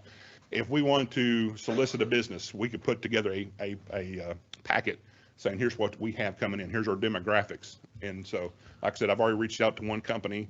Don't have all the bells and whistles to what they've done, but have reached out one company just from reviewing this, see what we can get out of it. You know, that brought up another point I was going to ask about. How do they obtain the data on the demographics? Mobile data from your phone. By people signing up? No, it's just, the cell services, they pick that up. They just pick it up? Yep. And they track where people are coming from, where they go, yes. Other publicly available information like income, education, all that stuff's kind of stuff they can probably already pull anyway. It coincides with that, yes. So they incorporate that with other stuff that may not be publicly available and come up with these specific. Yeah, they're not going to individualize it. They're not going to say this person is this person. I mean, it's going to be more of a overall, this is the foot traffic that we see coming through here. There's kind of the idea of the demographics that are coming through here, stopping here, staying here. Kind of gives us a better picture of where we're at. Does it distinguish between residents and non-res? Okay. Yes. So it tracks the residents, where they're going, and spending their money. And we also know. Mark and I, when we first, you probably can guess where most people are spending most of the money. Chick-fil-A. Oh. So we learned that while we were on this call. So a lot of people go to Chick-fil-A. That's where a lot of people go and spend their money. So very useful tool that we said one of these days we'll get a Chick-fil-A here. So interesting. Yeah. Okay. Yeah. And Tontitown. All that helps a lot. Tontitown, we have a lot of the restaurants here locally. Venetia Inn, Mama's E's. Those are probably the two most popular restaurants. Can I ask one more question and I'll yield? I was reading through this contract, which is, there's really nothing specific to Tontitown except on the first page. And the rest of it looks kind of boilerplate, but on page 2, it says customer may use placer data solely for following purposes: permitted uses. Customer may use placer data for customers' internal business purposes. So that's my question. What is our business purpose? And you may have answered that with some of the things that you've already done. So let's say we find a void and say, okay, we don't have enough particular things here in Tontitown that people are clamming for. We can identify what companies are close by, and we can say, okay, we're going to put a sales pitch or a sales packet together and say, hey, why don't you think about Tontitown? Here are the demographics. Here's what we see foot traffic wise. So we have a good presentation that we can send to these people and let them know, hey, Tontitown's a great place to come and set up shop. So that's what that is for. Thank you, sir. Mm-hmm. Mike asked several of the questions that I was going to ask. I've never wanted to be off the grid more than at this particular point in my life. Thank you. We know how many chickens you have. Yeah. Yeah, I know. You know how many roosters I have? Too many. Yeah, only 2 per acre. Yeah. I've got a lot less than that. Okay, so if the idea behind this, and by the way, it seems like a very expensive idea behind this, but if the idea behind it is to fill in these voids. What exactly are these voids? We need a Chick-fil-A, we need a movie theater, we need a Subway, what? Yeah, we're going to see definitely when, the retail centers are going to be coming in here, that we're going to see different needs that customers and citizens want here in Tontitown, and we can definitely help identify with this. Not only with that, it's us going to help us with the street department. It's going to say, okay, you have your most volume coming through here. I had one of those slides showing exactly where most of our peak hours, and we know 412 is very busy, but it'll also show some of the collector streets that we have that are the busiest. So as things begin to break down, we can definitely identify those. So not only do we see a void in our retail market, but also help our street department. Okay. So that makes sense.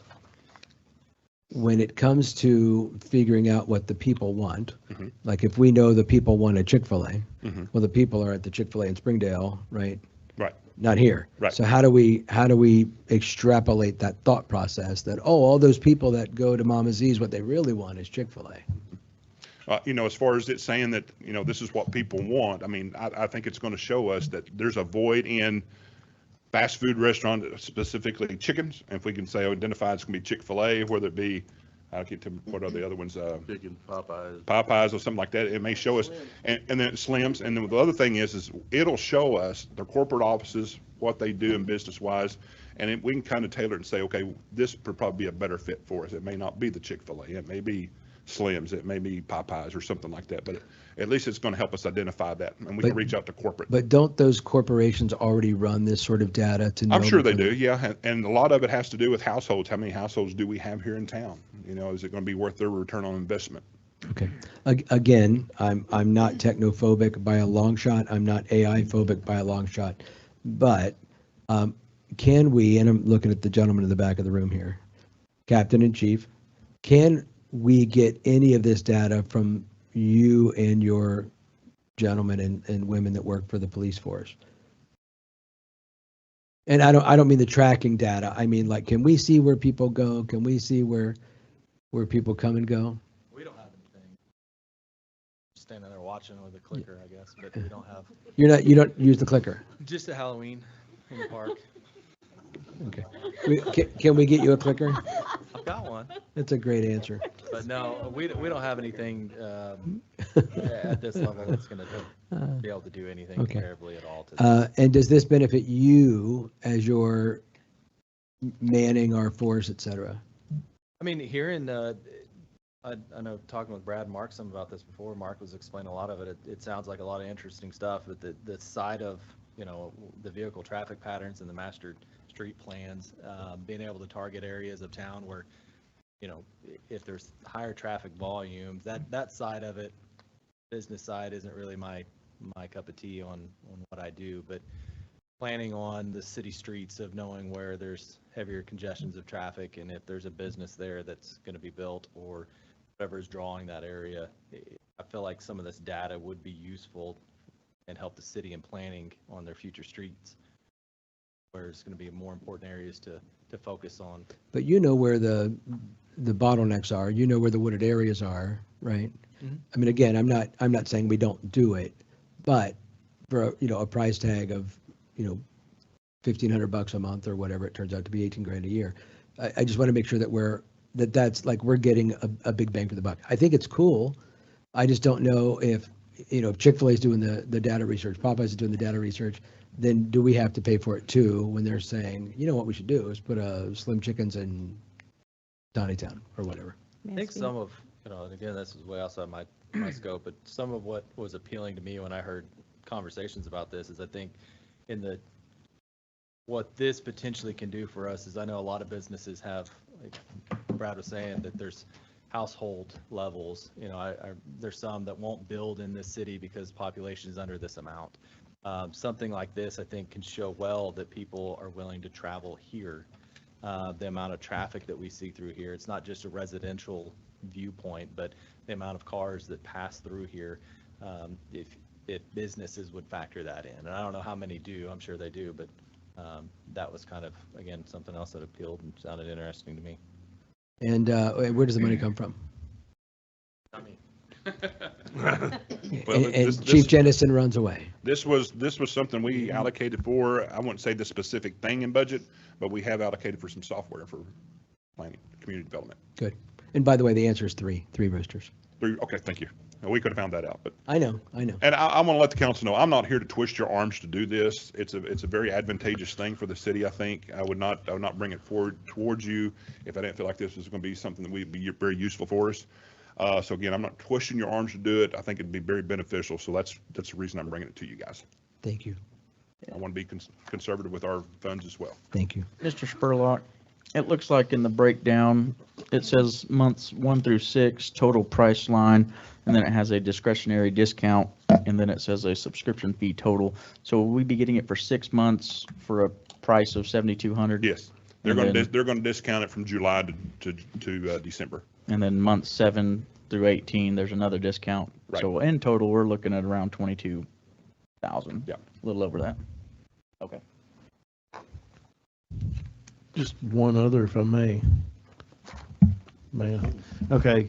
You said you had visited with the P Ridge, and I assume they're growing too, pretty quickly. Absolutely. Yeah. So, and their feedback was pretty positive. Yeah, like I said, when the gentleman that handled this, first comment was they didn't see the benefit from it. But I think over the last, I think he said 3 to 4 months, they really found it useful, and they're actually reaching out to people because they're missing some mom and pop restaurants is what they're looking for. So they're definitely reaching out because they found information due to this. Well, it was also, it sounds like return on investment of this thing could be exponential, maybe. Could be. And it's also very helpful to know that the police can use it as well, I think. Absolutely. So I like what you presented to us, Mr. Spurlock. Thank you for your research on it. Absolutely. Thank you guys for your attention.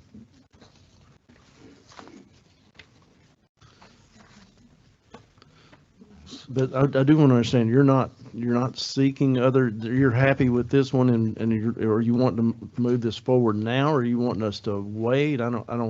We don't have a resolution or anything going with it. No, we don't have anything going for it. If you move it forward to vote on, then we can have that we're going to draft to put in there. I just wanted this to be brought up to discuss. If you want to move it forward to enter into a contract, we can definitely do that. If you feel comfortable enough to do that. Well, I'm not going to be using it. You are, so. With that point, would we have to send this out for bid? Would you have to get competitive bidding? If you guys if we want to make it, I would say if we want to do this legal like, we probably do. Without it coming back and biting us. Okay. That probably answers the question then. Okay. Thank you, Mr. Spurlock. Absolutely. So we've discussed it, and that's where this dog's going to lie at this time? It sounds like it needs to go out for bid, so. Okay. Next, we have a discussion of an ordinance imposing a cost recovery fee for road access to the landfill. Mr. Latham. Thank you. If I fall asleep, don't worry about it. I'm here tonight to introduce you to an ordinance that is called a cost recovery fee for road access. It's basically to the regional Echo Vista landfill, as we all know, resides in the corporate limits here in Tontitown. And I bring it really looking at 3 reasons, and I probably could come up with 10 reasons, but as you know, we did a core study with GTS that did some core samplings along Clink to find out whether or not this subgrade can support the amount of truck traffic along with the weight that's actually going on these roads. And really what the study revealed is that on Dow, Kelly, and Clink, which is south of Wildcat, listed poor conditions. And with that in mind, with the results of over 300 plus trucks that run every day on these roads headed to the landfill, really the current subgrade of these roads cannot support the weight and will continue to degrade very fast. The second reason is, as you know, there was a law passed last year to increase hosting fees to $2.50 per ton. And that was submitted to Waste Management, and they indicated they have a contract currently for 55 cents, and they had no indication that they wanted to support that at $2.50. In reality, that increase would generate approximately $1.2 million that could have been allocated to road improvements. The third reason is that the city of Tontitown does not have the financial resources to support an expensive rehabilitation of the access roads to the landfill. And I don't believe that the 9,000 people that live in this community could be responsible for those road conditions. As you know, we have approximately roughly 350,000 up to about 450,000 that we allocate for street improvements each year. And I think once we find out what these road improvements are going to cost to upgrade this, you'll find that it's going to be extremely expensive. This ordinance requires the 6,000 plus residents and over 50,000 businesses in Northwest Arkansas who pay nothing to access the landfill, contribute to a sustainable infrastructure. This ordinance basically allocates per ton to the haulers. The haulers, the ones that pick up the trash. The only tipping fee that they pay, those haulers do, they pay to Waste Management, not to us. We might get a whopping 55 cents, creates $280,000 a year. That doesn't justify this. The only thing that I do want to change within the ordinance is how we collect this. So we'll talk a little bit about that. I talked with Pat Penalto.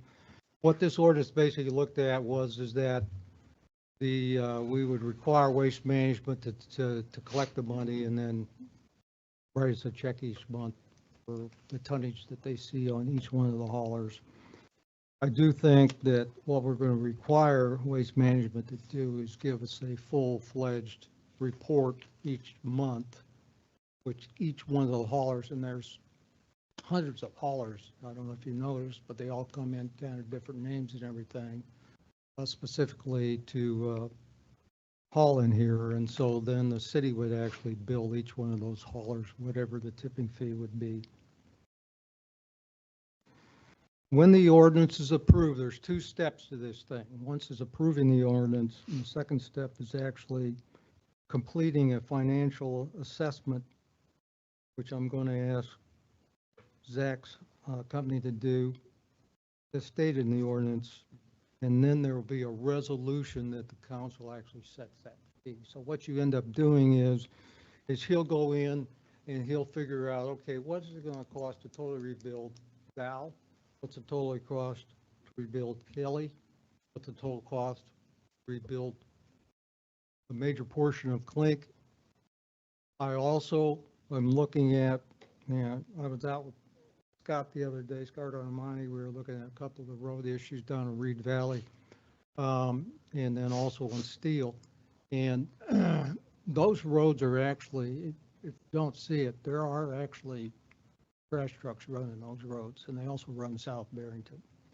So you can include those roads as overlays. You could also include Arbor Acres. And so that's what we'll do. We'll have, if this ordinance passes, we'll have Zach and his company actually start looking at this, figuring out exactly how much money we're talking about, and that's how this fee is set, which will be a resolution. So, questions? Can I? Mayor, excuse me, Mayor first. I just wanted to, there was several comments made to me. There was an email from Mark Calcagney. This has absolutely nothing to do with our resolutions that we have in place. I did speak with Tyler about this, and he he said that that was correct. I agree. Okay. So it wouldn't have anything to do with the ones that we have out there. Correct. There's just one change that I think needs to be made under definitions. Section 3, landfill, we can scratch owned by waste management. Just leave the definition as a landfill means the regional solid waste facility located within the corporate limits of the city. So that's one minor change. I think Mr. Latham asked me to sponsor this, and so maybe people want to hear from me, maybe they don't. We're just really trying to get help for and from the entity, and not just from them, but from other cities that are also contributing to the damage to the city streets. This is, I mean, some people may see it as a punitive exaction of one specific business, but it's not just one specific business. There are several cities and counties and towns and different businesses besides waste management that run trucks up and down Clinton and our roads that are doing damage to our roads. So it's not directed specifically at one business. Also, there was mention made of, gravel trucks going to, or whatever, taking loads of gravel to and from construction sites, development sites. We have impact fees on these developments for the roads for that purpose. And typically those trucks, they're not going to run on a daily basis for years at a time, like we're seeing with the trash trucks. You're saying 300 trucks, and I assume that's a per day total. It's plus that, we did some traffic analysis. Many of them over or close to 80,000 pounds. Yeah. I mean, this just seems like a common sense. You got thing to do. semi trucks coming in here too. I mean, you see them all there. Sure. That's coming from, I So- think Fayetteville, Siloam Springs is in there, so. And you're right. If we wanted to, yeah, I guess we could spend every extra dollar that we get in our general fund for the streets, but, or we could go out and ask for another, $20 million bond initiative just for streets, but I don't think that's going to get a lot of support either. So, Well, we've got over this is 60 a fair miles way to of handle streets that we have to maintain. so I believe this is a fair solution. Just noted on Plus- section 5, I know I had some people question me about that. There are some exemptions. So there is for Right. the city-owned vehicles. Okay, if they're going to the landfill, emergency vehicles, loads consistently solely of residential household trash waste delivered directly by the residents, which I think by contract, Mayor, 2 times can a do, year. what's that, Larry? 2 times a year. 2 times a year. So they're exempt from that. Anybody here that lives in Tontitown would be exempt from that. Vehicles engaging exclusively in city contracted public works projects, so they would be exempt. And then anything else that you would want to exempt by the council, so. Can I make one other point too? Mr. Farrar pointed these codes out in this ordinance when it was drafted, but section 1454-601, authority generally granted to the cities. This is municipal corporations shall have power to, and this is under 3, enter upon or take for such of the above purposes as may be required, land or material, and to assess and collect a charge on the owners of lots or lands, or on lots or lands through or by which a street, alley, or public highway shall pass for the purpose of defraying the expenses of constructing, improving, repairing, or lighting the street, alley, or public highway, to be in proportion to the value of the lot or land as assessed for taxation under the general law of the state. So we're not asking them to build us a super highway. We're just asking them to help us maintain and what we've got so it just doesn't get beat to death over and over and over again. That's correct. Thank you, Mark. I'm 100% for it. I do think that Councilmember Washkowiak is correct about Section 3, that the definition ought to say landfill means the regional solid waste facility within the corporate city limits or corporate limits of the city. Okay. I do want to point out landfill user by definition means any individual, business, contractor, or hauler delivering waste, construction debris, or other permitted materials. I'd also like to point out, I can hear the arguments now. We've had these arguments against impact fees in the past. It will very likely increase the costs that people in Northwest Arkansas have for WM picking up their trash, and it will help defray that. But there is an impact on our city, and I think that Well, impact needs to be defrayed. You could waive that at the trash pickup if you wanted to within the city, but my estimate, and it's just. Well, whether we do or don't, it's still going to impact. I estimate the cost that the hauler probably should charge the user throughout, talking about residential trash might increase by 75 cents Yeah. per month. Well, and I'm not opposed to that at all. Just like when there's an impact with a developer building here, I'm not opposed to charging that, and it may trickle down, and that's fine. But I do think it's high time that we find a way, just from a picky standpoint, I don't know if it matters or not, but the fee shall apply to, this is Section 4, Part B, 1 and 2, each inbound load delivered to the landfill. So if they start hauling stuff out to another landfill, we can't do anything about that. And each ton of material will have to be adopted by us, which is fine. And then Section 5, maybe too sticky picky, but the following shall be exempt. Tontitown city-owned vehicles or vehicles owned by the city of Tontitown. Residents of the city of Tontitown instead of just city. Vehicles engaged exclusively in Tontitown city contracted public works. Just to put a finer point on it, not whatever city y'all say. It's not Springdale City, it's not whatever. But other than that, I'm 100% for this. Thank you. Just to have it on record, I'm also in support of this. It's hugely beneficial, and we know that a large part of the road deterioration is due to those large haulers. So thank you for putting this together. On the collection, you said you wanted to revise the way we collect that. Is there a specific way you want to word that? Yeah, I mean, the way it's worded right now is that the collection would be done by the landfill owner, and then they pay us. One, I'm not sure I trust what's going on.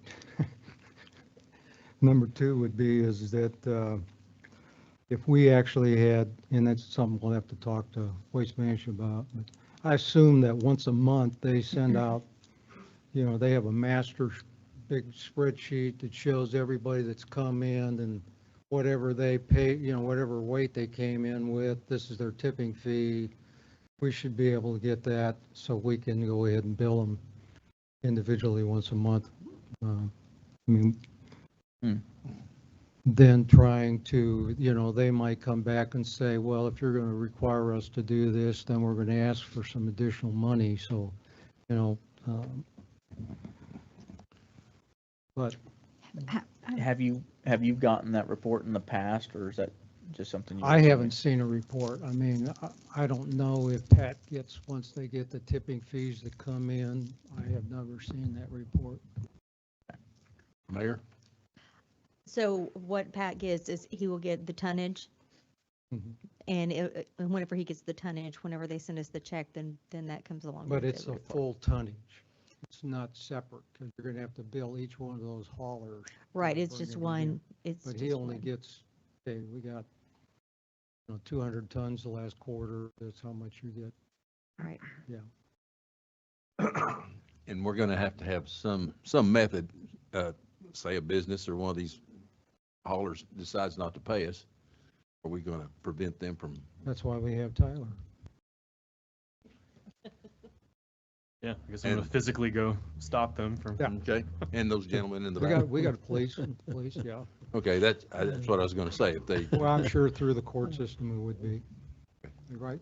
I mean, is that true? You're asking enforcement right now. I mean, it'd be like anybody Yeah. else. I mean, it didn't pay the city. Okay. Go through it. I think that's fantastic. There are times when certain businesses in town that we ask to do things don't do the things that we ask them to do. And then we ask them again and they still don't do it.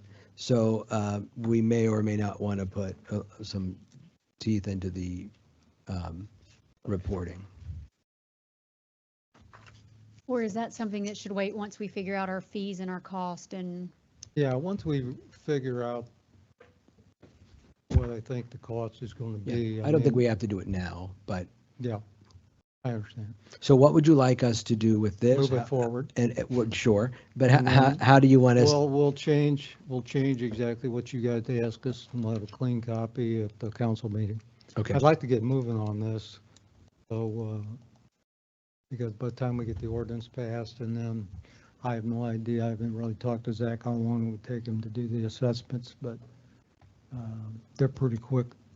I think he has a pretty good idea of what it would cost to rebuild those roads. Well, then I will make a motion to send it to city council with the discussed changes. And we'll have to get those to Ms. Artemani.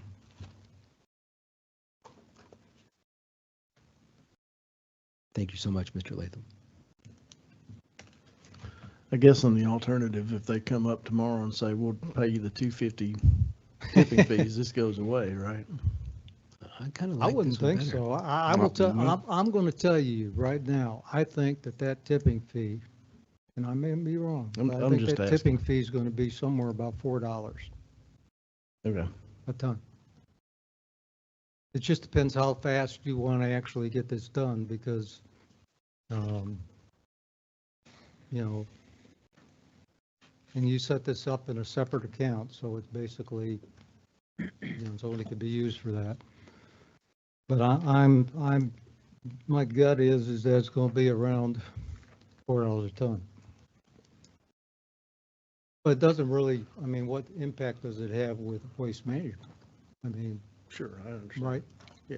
It's really the haulers that are paying for it, it's not them. Sure. But, yeah, I think we were really disappointed that they wouldn't, as you know, Mike, they didn't agree to do that. Yeah. okay, so still have a motion on the table, looking for a second. I'll second. Roll call. Mike, Yes. Danny,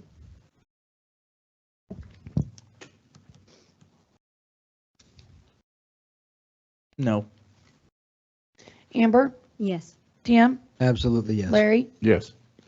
moving to city. Excuse me. Next, we have a discussion of a proposed resolution regarding an application for TAP funding. I'll make a Mr. motion to approve. Go ahead, Mark. And then I'll make the motion to approve.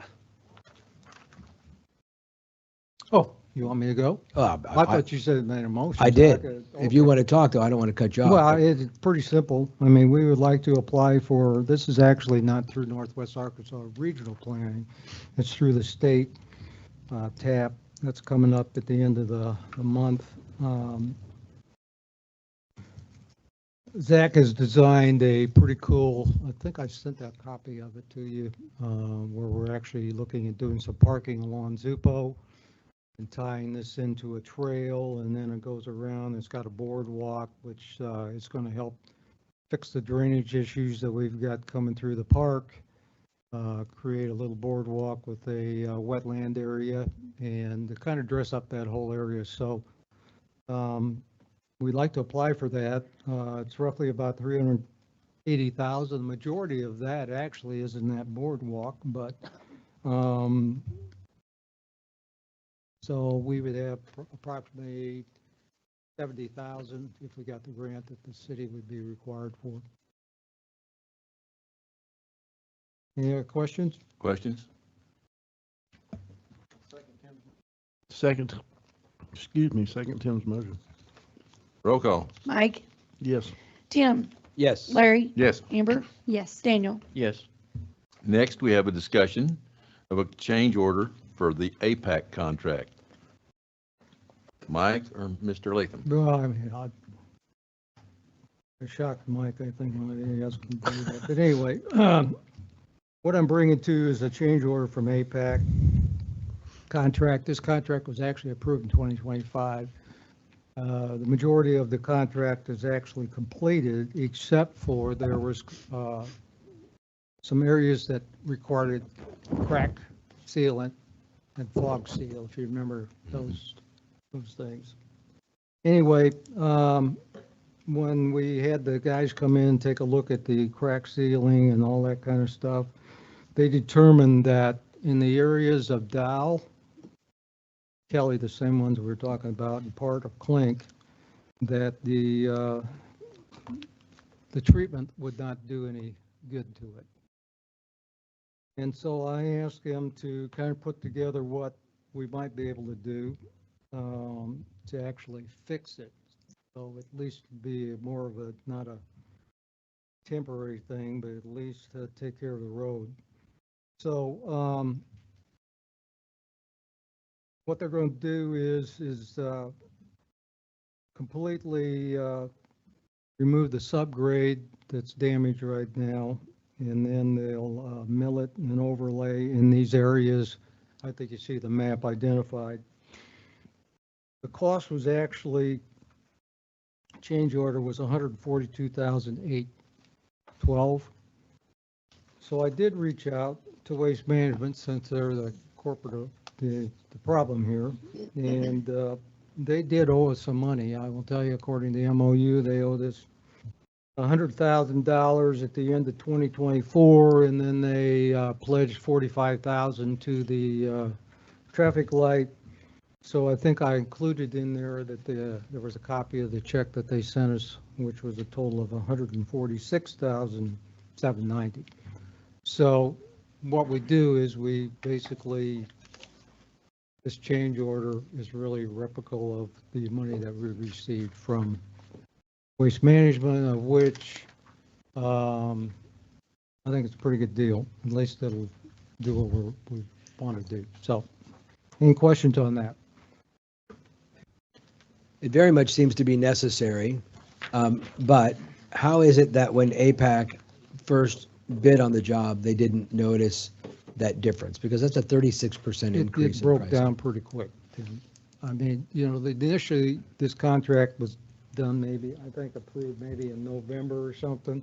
So we're getting the winter time. So what they hit out first was there were some overlays that were done. Part of it was done on, I think, finishing up Balsinger. Part of it was done on, I don't know, there's a few other areas that they picked up. So they ended up doing all the overlays first. And then they came in, the guys that were supposed to do the crack sealing, and they basically said, you're just wasting your money. It's broken down too much. So there's no use of filling cracks when you got to dip down like that. So Scott Artemani went out with the engineer along with the gentleman from APEC, and that's what they came up with this. Okay. So Thank you for the we're going to be explanation. we're going to be a lot better shape than just trying to crack seal it. Okay. Thank you. Appreciate that. If there aren't any other questions, I'm happy to make a motion to send this to City Council.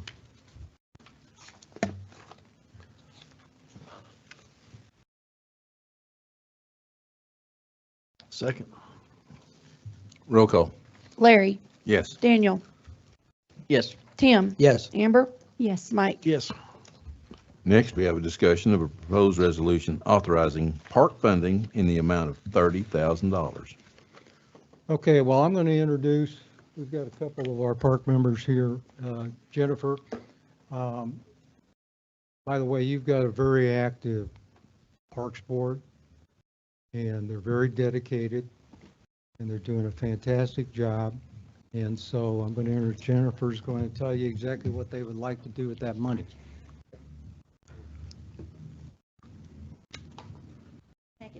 Sure, bring them on up. While she's doing that, I would like to say something if you don't mind. Oh, please do. Oh, Make it brief. make it brief, okay. Just want to let you know that the chair for the park committee is Samantha, and would you raise your hand? And that's Josh Crane's wife. And I appreciate all the stuff that you guys do for the city. She's Josh's wife, so we need to pray for her. I think it's what you.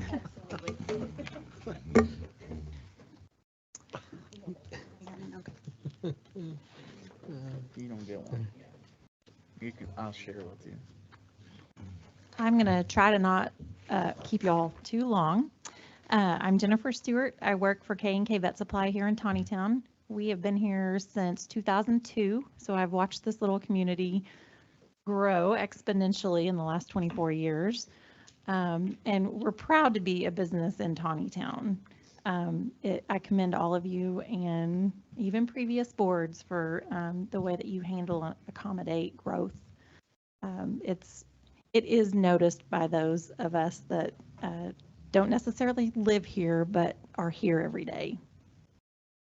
A few months ago, I was asked to be part of the Parks Advisory Board, and it just so happened that it did fit my schedule when they meet. And so I was happy to join that. And we, as Mark said, we have a very active group, and Stephanie does a great job. So, I'm sorry, Samantha. Samantha. I always call you Stephanie. It's late. She looks just like one of my good friends named Stephanie. Anyway, we have come up with a couple of ideas that aren't well, one's new, one's not necessarily new. One of them is to split the bocce ball tournament family fun day into two separate events here in Tontitown. Partly because the bocce ball is more adult driven and not a whole lot for children to do.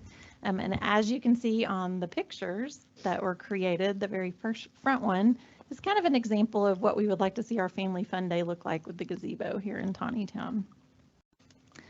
The second event that we would really like to see in Tontitown is a Christmas tree lighting. There are a couple of square lightings and tree lightings in Northwest Arkansas, but we believe that this event could become bigger, an annual event that could become bigger than even the Halloween in the park. We'd like to see a live nativity scene. We already have a tree topper that has been promised. Zach has already donated a tree, or said he would pay for the tree topper. Oh, I thought he was going to sit on top of the tree. No. That's very different than I'd envisioned it. That would be a cherub.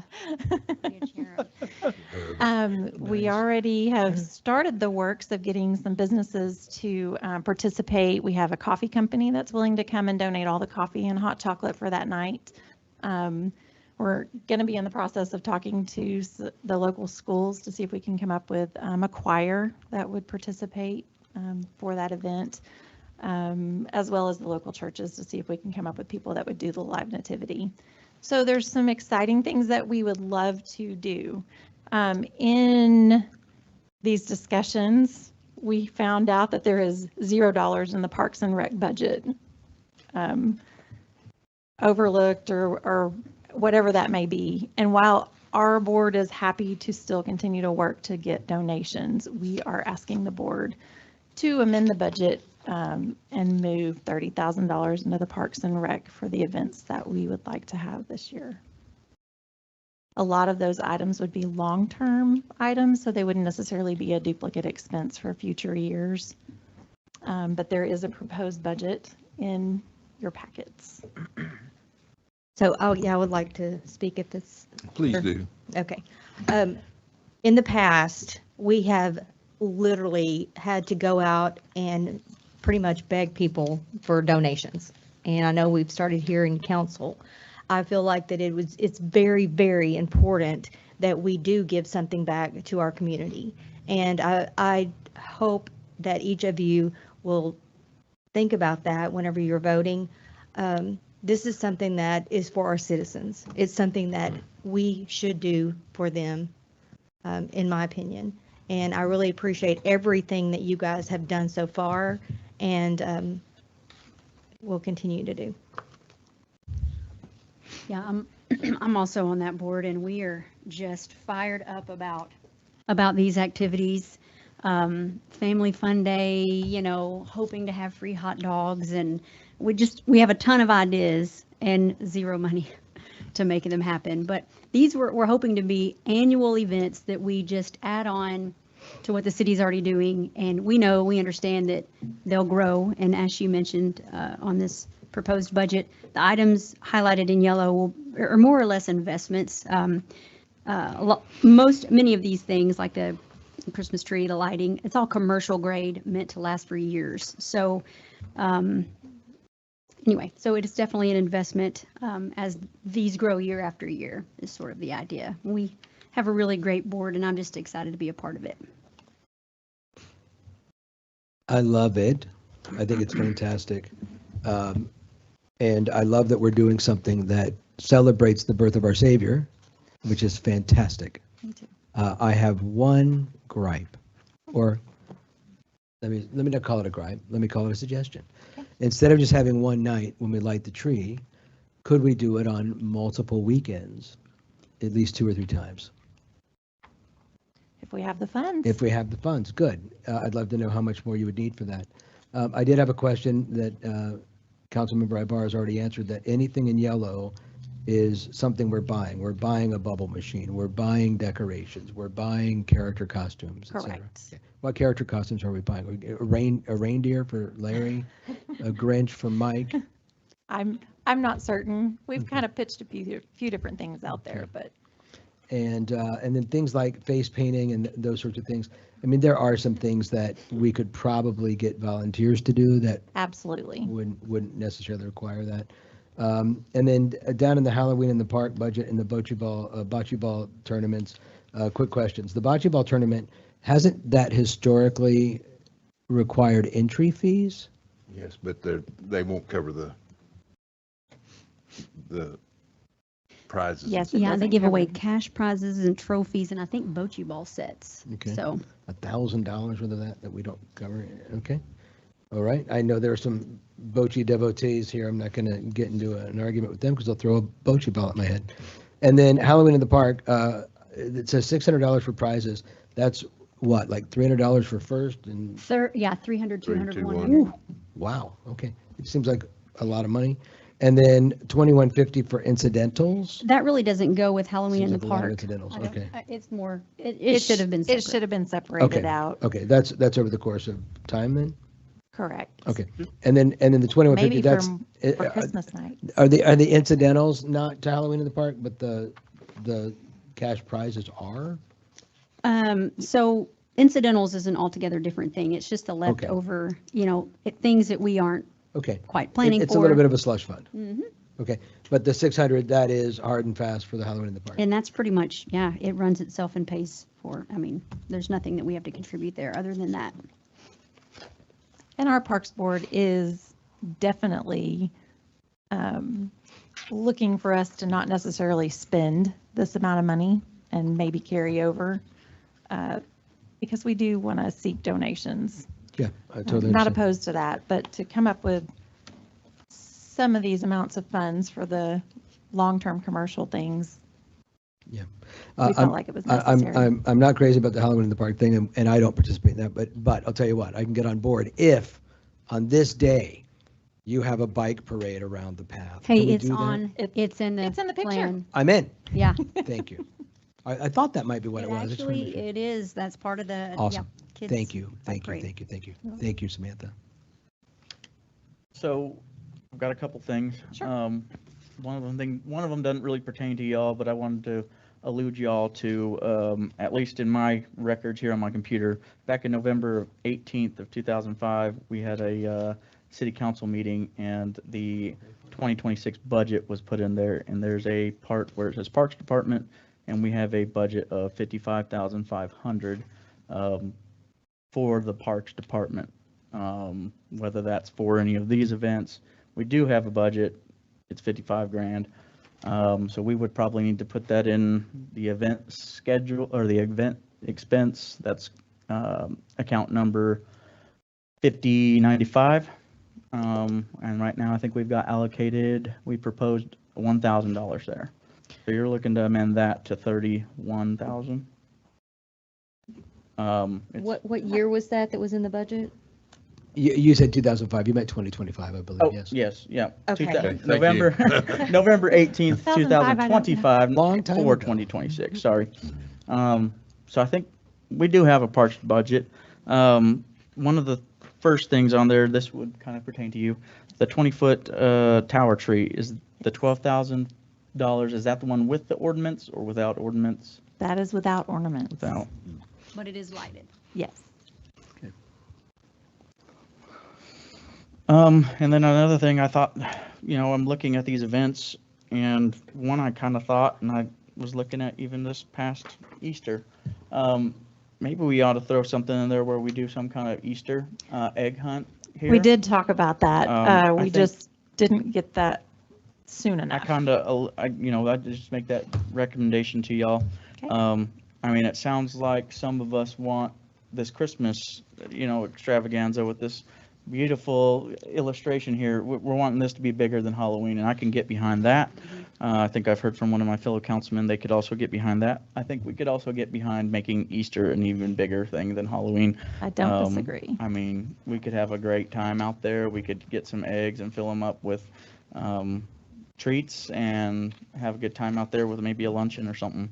So I think that might be another good event to kind of hone our community engagement efforts into. So yeah, that's just kind of my food for thought on it. Thank you.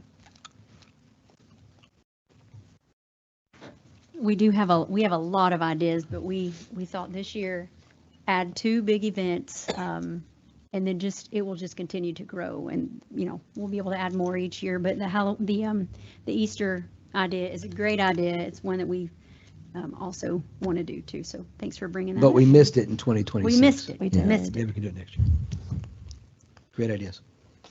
This is a little bit off the, I'm all for what you guys are doing. And I'd like eventually, Tontitown's big enough where I'd like to see us have a 20, 40 acre park complex that had, Little League, Well, I can tell you. softball, I all was going to things say, things. Go ahead. it's funny that you say that. We do have somebody that is a realtor that sits on our Parks Advisory Board who has been reaching out to plots of land in Tontitown. Actively. Very actively, trying to find people that are willing to sell off 20-plus acres. It's I kind would of say what you 20 to need 30, I think. for a town of our size. That's, Yeah. I've done a little Mhm. looking on, not for She land, has, but a couple people that they're really entertaining that idea. So that's fantastic. I don't want to speak out of turn because I don't know which Sure, ones yeah. are truly We're not putting the the cart ones before that the are horse, but very interested. But, our big vision is it'd be great to have a ball field. yeah, I'd like your budget to be $3 million a year. Well, it'd be but, awesome, but- that's- We figure we start small. Thank you. We can stretch. So, yeah, that's good to hear. I'm glad to hear that. We Thank have you. big visions and goals and dreams. They're on the Parks and Rec board, so it's fun. I got one more question. What are we thinking about, like, I don't know, of making a profit, of, turning, are we going to sell hot cocoa? Are we going to sell a hot dog? Is any of that, bringing in food trucks, stuff like that? Has that been? I'll let you speak. We have talked about the food trucks on Family Day and the tournament days. And that would just be whatever the fees are that we collect for electricity or what have you, whatever our fee is for that. As far as charging for hot cocoa or coffee for Christmas, we all envision that it is all inclusive. It's a free time for people to come and Get engaged with the community. We have a lot of people of all kinds of nationalities and different walks of life that have moved into Tontitown, and some that even want to become part of our Parks Advisory Board to implement new events. I just think it's a great way for our community to engage with each other. I have another question. Do you know what the price differential is between the lighted tree and the lighted decorated tree. We kind of left the decorations out because we were trying to minimize our budget, but Understood. And they honestly looked a little cheesy, Okay. but I can get you that information. Yeah, or even a taller tree. I mean, like if another 10 feet is 10 grand, like do we want to go ahead and throw that in too or not? Hey, if you're Probably the willing, difference in 3 the sky's the feet, limit. I was going to say 17 feet to 20 feet is about a $5,000 difference. Okay. So for 3 feet, I mean, So the thing on the tree, just You so can? you know, it's a tree that you can grow. So each year you can grow it by Plant 3 it. feet from the bottom. Cool. So we could buy so 3 feet at a time. you want to go bigger the if we first year, we absolutely can do that. Super duper. All right, I think everybody's Yeah. excited about this and, What?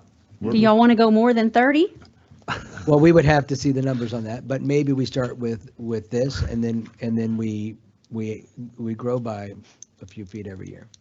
Okay, sounds good. We'll absolutely put that in our notes. Yeah, please do. Please do. It's on record. Well, I will absolutely make a motion to send this to city council for approval. Thank Do you. we have a tree stand for this, or are we just gonna stake That's it? comes with it. included in the cost. We got to Of the pass tree. this first. Where you guys been? That's within the 12,000? Yes. Okay. So maybe we should make that say with tree stand on there. Do not let Mrs. Burris know where you found that tree, or it'll end up somehow in my house. On your yard. looking for a second. Yard to be better, yeah. Second. Roll call. Amber, Yes. Daniel, Yes. Tim, Yes, yes, yes. Mike, Yes. Larry, Yes. moving to city. Thank All you for right. your time. Thank you, guys. We Thank appreciate you. that. Thank you, thank you, And thank thank you. you for your enthusiasm. It's contagious. Okay, next we have a discussion of payments to Black Hills. Very sorry to have to bring this to you, but by the way, the first bill we got from Black Hills was 300,000, 304, wasn't it? Something like that. I'm going to ask Zach come up because he had a lot of conversation with Black Hills when we were actually doing this. But originally, as you see, on February 20th, 2024, you passed a resolution to go ahead enter into a utility agreement with Black Hills to relocate the gas line on Managani, which at that time was estimated $62,000. After the work was completed, the city received actually a bill for like $304,000, and then I told Zach, I said, my God, what are these people after? Anyway, he made a call, and then they sent this other one back here for $124,000, which is basically double what the original estimate is. It's my understanding on the original estimate, when they came out, they were going to place it on the west side of Managani, correct? And what's frustrating is they've made the decision that they didn't really want to buy and get easement from the property owners on the west side, so they decided to skip over and go on and use the current city right of way on the east side to relocate it. So, I've got to bring it to you. They sent us a bill. I'll be honest with you, I don't really know how to handle it. Maybe Zach can kind of explain a little bit, since he was very much involved in this. I'll do my best, but Black, originally, this was, I think that original estimate was over 2 years before we started the project, maybe 3 years ago. It was a long time. To kind of reiterate what Mark was saying, the original plan was for them to go get their own easement on the west side of Managani. Unfortunately, they were unable to obtain additional easements from the property owners on the west side and looked for an alternative route. So the city actually offered to go on the east side on city property and the right of way on the far side of the right of way. So they didn't actually have to go buy additional property for this installation. They did go, it was installed on the east side. But in talking with Black Hills, they encountered a lot of rock that they didn't originally anticipate. And so the bill that has come back, and this, keep in mind, this has been reduced drastically, but the current bill and the number they want to they said they're going to hold steady on is 124. So I'll try to answer any additional questions, but It's just this half street improvement is the gift that just keeps on giving. well, it's almost done.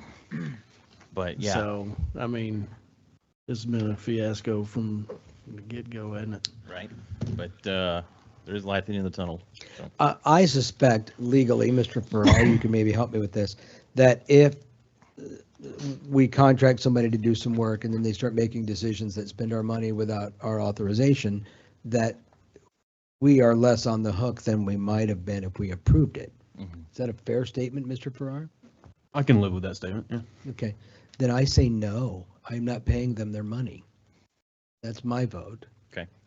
Maybe we can come up with another arrangement, but we hired them to do $62,000 worth of work. They doubled it and said that we can pay them $124,000 for work that they decided to do. And I don't think that that's appropriate in business. Sure. Sure. And I'm not speaking on behalf of Black Hills. I know, I'm not mad at you. Okay, just making sure.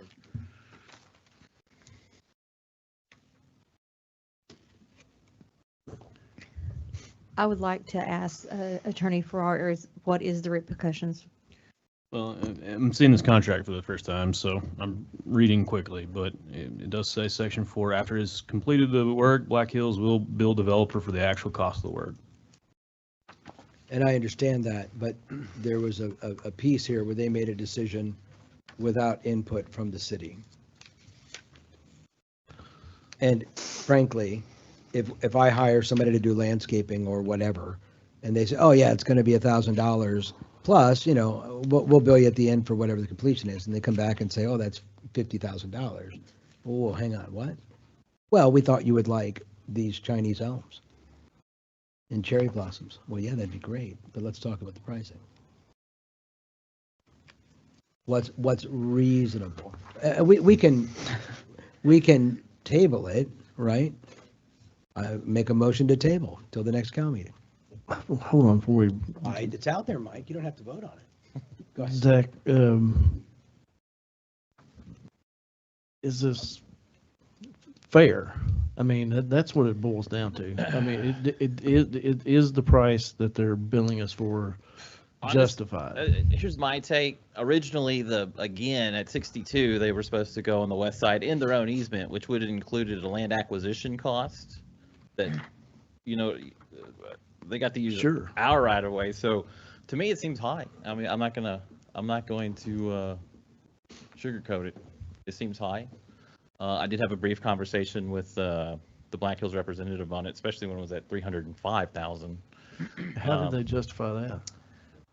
Well, they did. Well, they apparently upsized the gas main and then charged us full price for the upsize. And it's gold plated.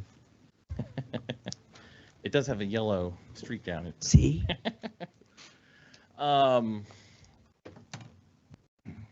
That's about all they've told me in relation to the bill.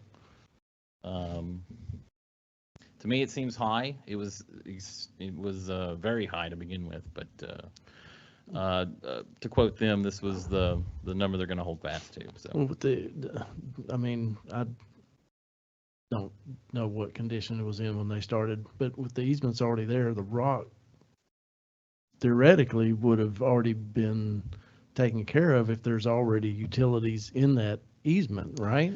Not necessarily. Not necessarily? Part of Okay. the relocate. There are some nuances to what they did. They did run a new line on the east side. They did have to do service crossings to get back to the old meter status on the other side of the road. Those did have to get deeper than you normally would install to get under our new project. So, but again, you're talking about a handful of service crossings that would be considered a rock bore. And they did that because they made a unilateral decision that didn't include the city, correct? On the crossings? Well, no, it was inherent to the relocation. Okay. Right. Either way. Either way, it was something they were going to have to do regardless. Now, if they were on the west side, they could have tied over the west side services, but then they would have to get to the east side services as well. So So kinda this goes is, back and forth. this is the original contract in its entirety? I believe back 3 years ago, we did enter into agreement with them. I don't know what's in front of you, but if it has 62,000 written in it, I'm gonna It guess does. that's what it was. February of eyeglasses 24.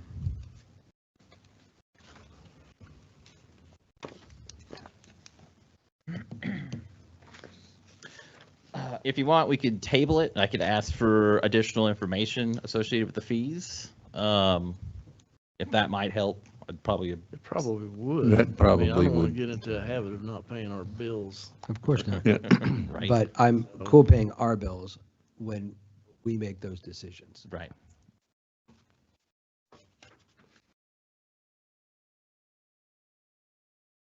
There is a motion to table on the table. So what, there could be, you're, should this be tabled, willing to further negotiate? And they sound like they're not going to. Do you think it We makes do. a difference that council voted no for this, that they'll come back and? I don't know. We can try. Try. And I'm Mayor, going let to me just- amend my motion. Mayor, I just wanted to wait and see what our attorney says, what the repercussions might be. Well, okay, I'm sorry. I didn't realize that was, directed at me. The repercussions of not paying our bills is we get sued for breach of contract, right? And that they, Right. that they take us to court to pay the remaining 60 whatever thousand, right? So I would recommend if we dispute this bill, that you'd have Zach reach back out to him and say, okay, we would like a breakdown of why we're being charged double. And then maybe negotiate another,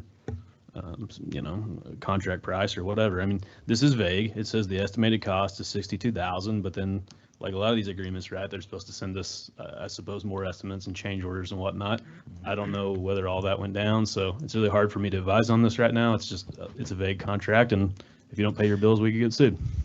Seeing what's in front of us, could we sue them for breach of contract for inflating this bill and sue them before they It's sue very us? creative, but no. Can we call them names on the records? so, I wouldn't recommend it, but you can do whatever you want. Okay. I'm not going to do that either. there was a motion If we to have, table? I'll second that table. If, Thank you. if you think it'll be fruitful to But go back. I and- don't know if it'll be fruitful It or will, not, but it- maybe it- it would add some clarification. can't for hurt council anything. to make a At the decision. very least, I think they can justify with documentation Right. why it's twice as much. Sure. So, and its original one sounds like it was 5 times as much almost. It was 5 times as much, So- so, no, that's fine, but let's do a little bit more investigating. How about Okay, that? So this would be to the next cow. Yes. roll call. Daniel, No. Tim, Yes. Larry, Yes. Mike, Yes. Amber, Yes. table to the next cow.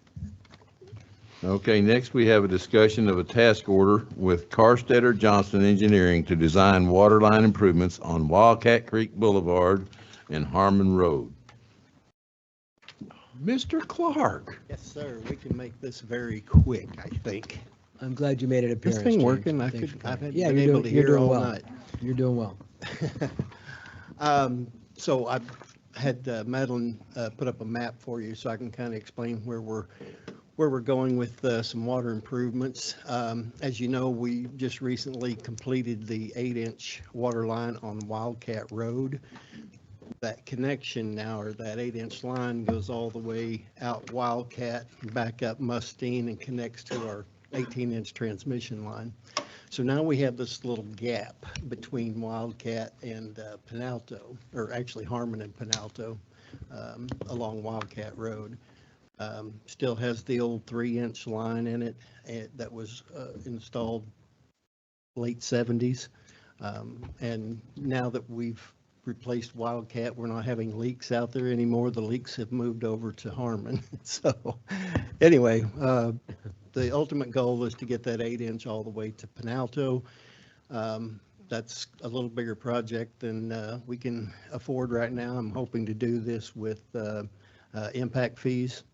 So the highlighted red dotted area there is kind of what we're looking at for a project later this year, and just have a proposal from Carstetter Johnson. I keep wanting to say CK Silver, but proposal to design that improvement. We'll take the 8-inch along east along Wildcat, and then we'll probably, I think we've decided on a 6-inch going south.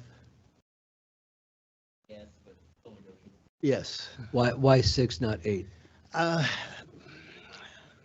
Well, 2 reasons. One, there's currently no development there. The other reason is that's right at the edge of our service area boundary. So unless something changes in the future with Washington Water Authority, we would not be able to go any further south. But if we ever need to bump that up, 8 is cheaper than 14. 6 and then 14, or 6 and then 8, right? If we put in 6 and have to replace it with 8 in the future? Oh, yes, that is correct. And then the other issue you run into with the oversized line is water quality. Okay. You know, we would have to flush water out of it every month. So you think 6 is the appropriate sizing? Ballpark cost, or is that what Carstetter Johnson does for us? Did you do a estimate on that?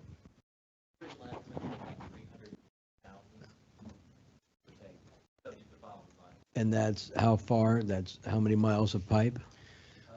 Oh, it's not miles, it's, That was wishful thinking, James. well, I wish it was miles. If it was not that far, I would just go ahead and go all the way across to Penalto. But it's, I think, 1,200 feet north and south, and probably 800 feet, so around 2,000 total. 2,500? Half a mile. It's a lot of money for half a mile, but. It is. But if we need to do that, and you think we can get started with the project for this $38,000, $39,000? That will allow Zach to get, most of that is in survey work. There will be several properties that we have to cross, so we'll have to get easements. But then that will allow him to get the easements so he can start drawing the plans. So you're asking us to what? Approve? Just approve the task order with Carstetter Johnston for 30, what the total was, 35? 38,935? 38. Well, I'm happy to make a motion to send that to city council if nobody has any other questions or concerns. I'll second that. Roll call. Mike, Yes. Daniel, Yes. Amber, Yes. Tim, Yes. Larry. Yes.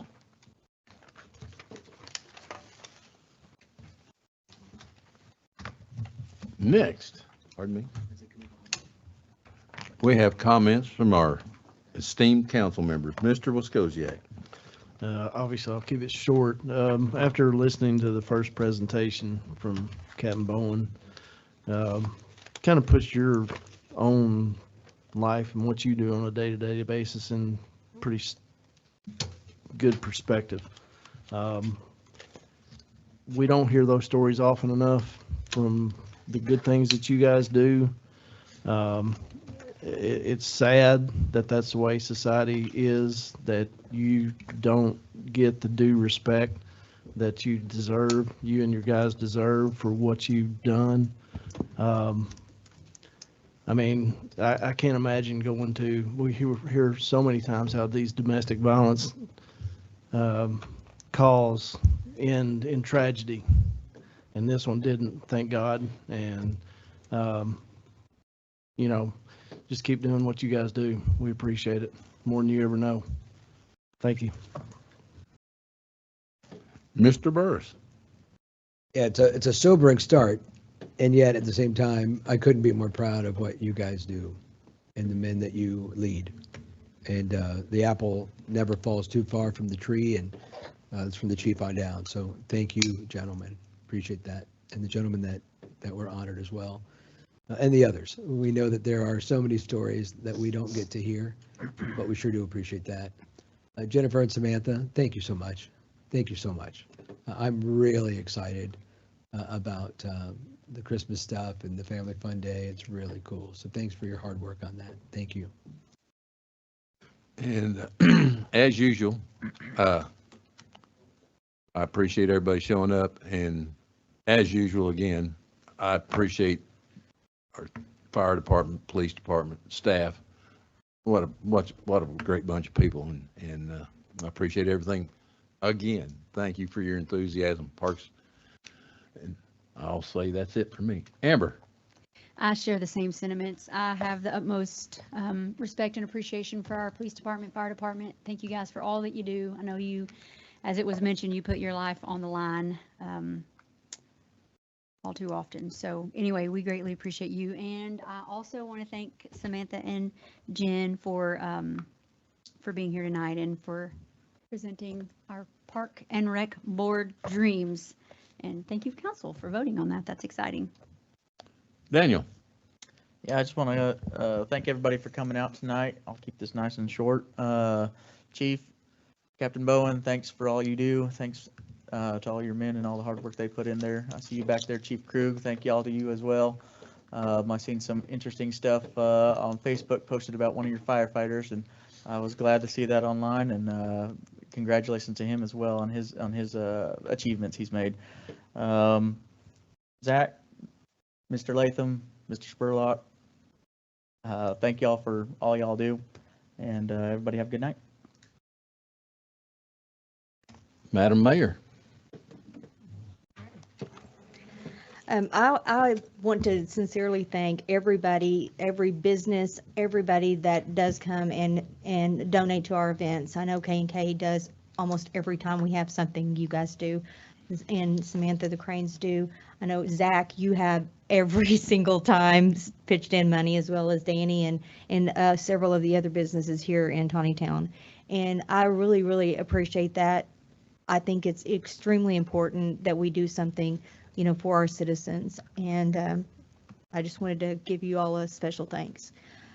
Also, Thursday, April 16th from 6 to 9, Citizens Police Academy. You heard some of the stories tonight. If you go to this police academy, you're going to hear a lot more of the stories and the things that they do. And it is absolutely phenomenal. I think most of us up here have gone through the class, and some of us a couple of times. Danny, are you going to do it again? No, they passed me this time. I flunked last time. Oh, wow, man. Well, anyways, the Citizens Police Academy starts Thursday, April the 16th, from 6 to 9, and I encourage everybody to at least go and take this class. It is really, really awesome. So thank you all. Appreciate you. Have a good night. Our attorney. I hope everybody has a good night. Thank you. All right. Everybody for adjournment, say aye. Aye.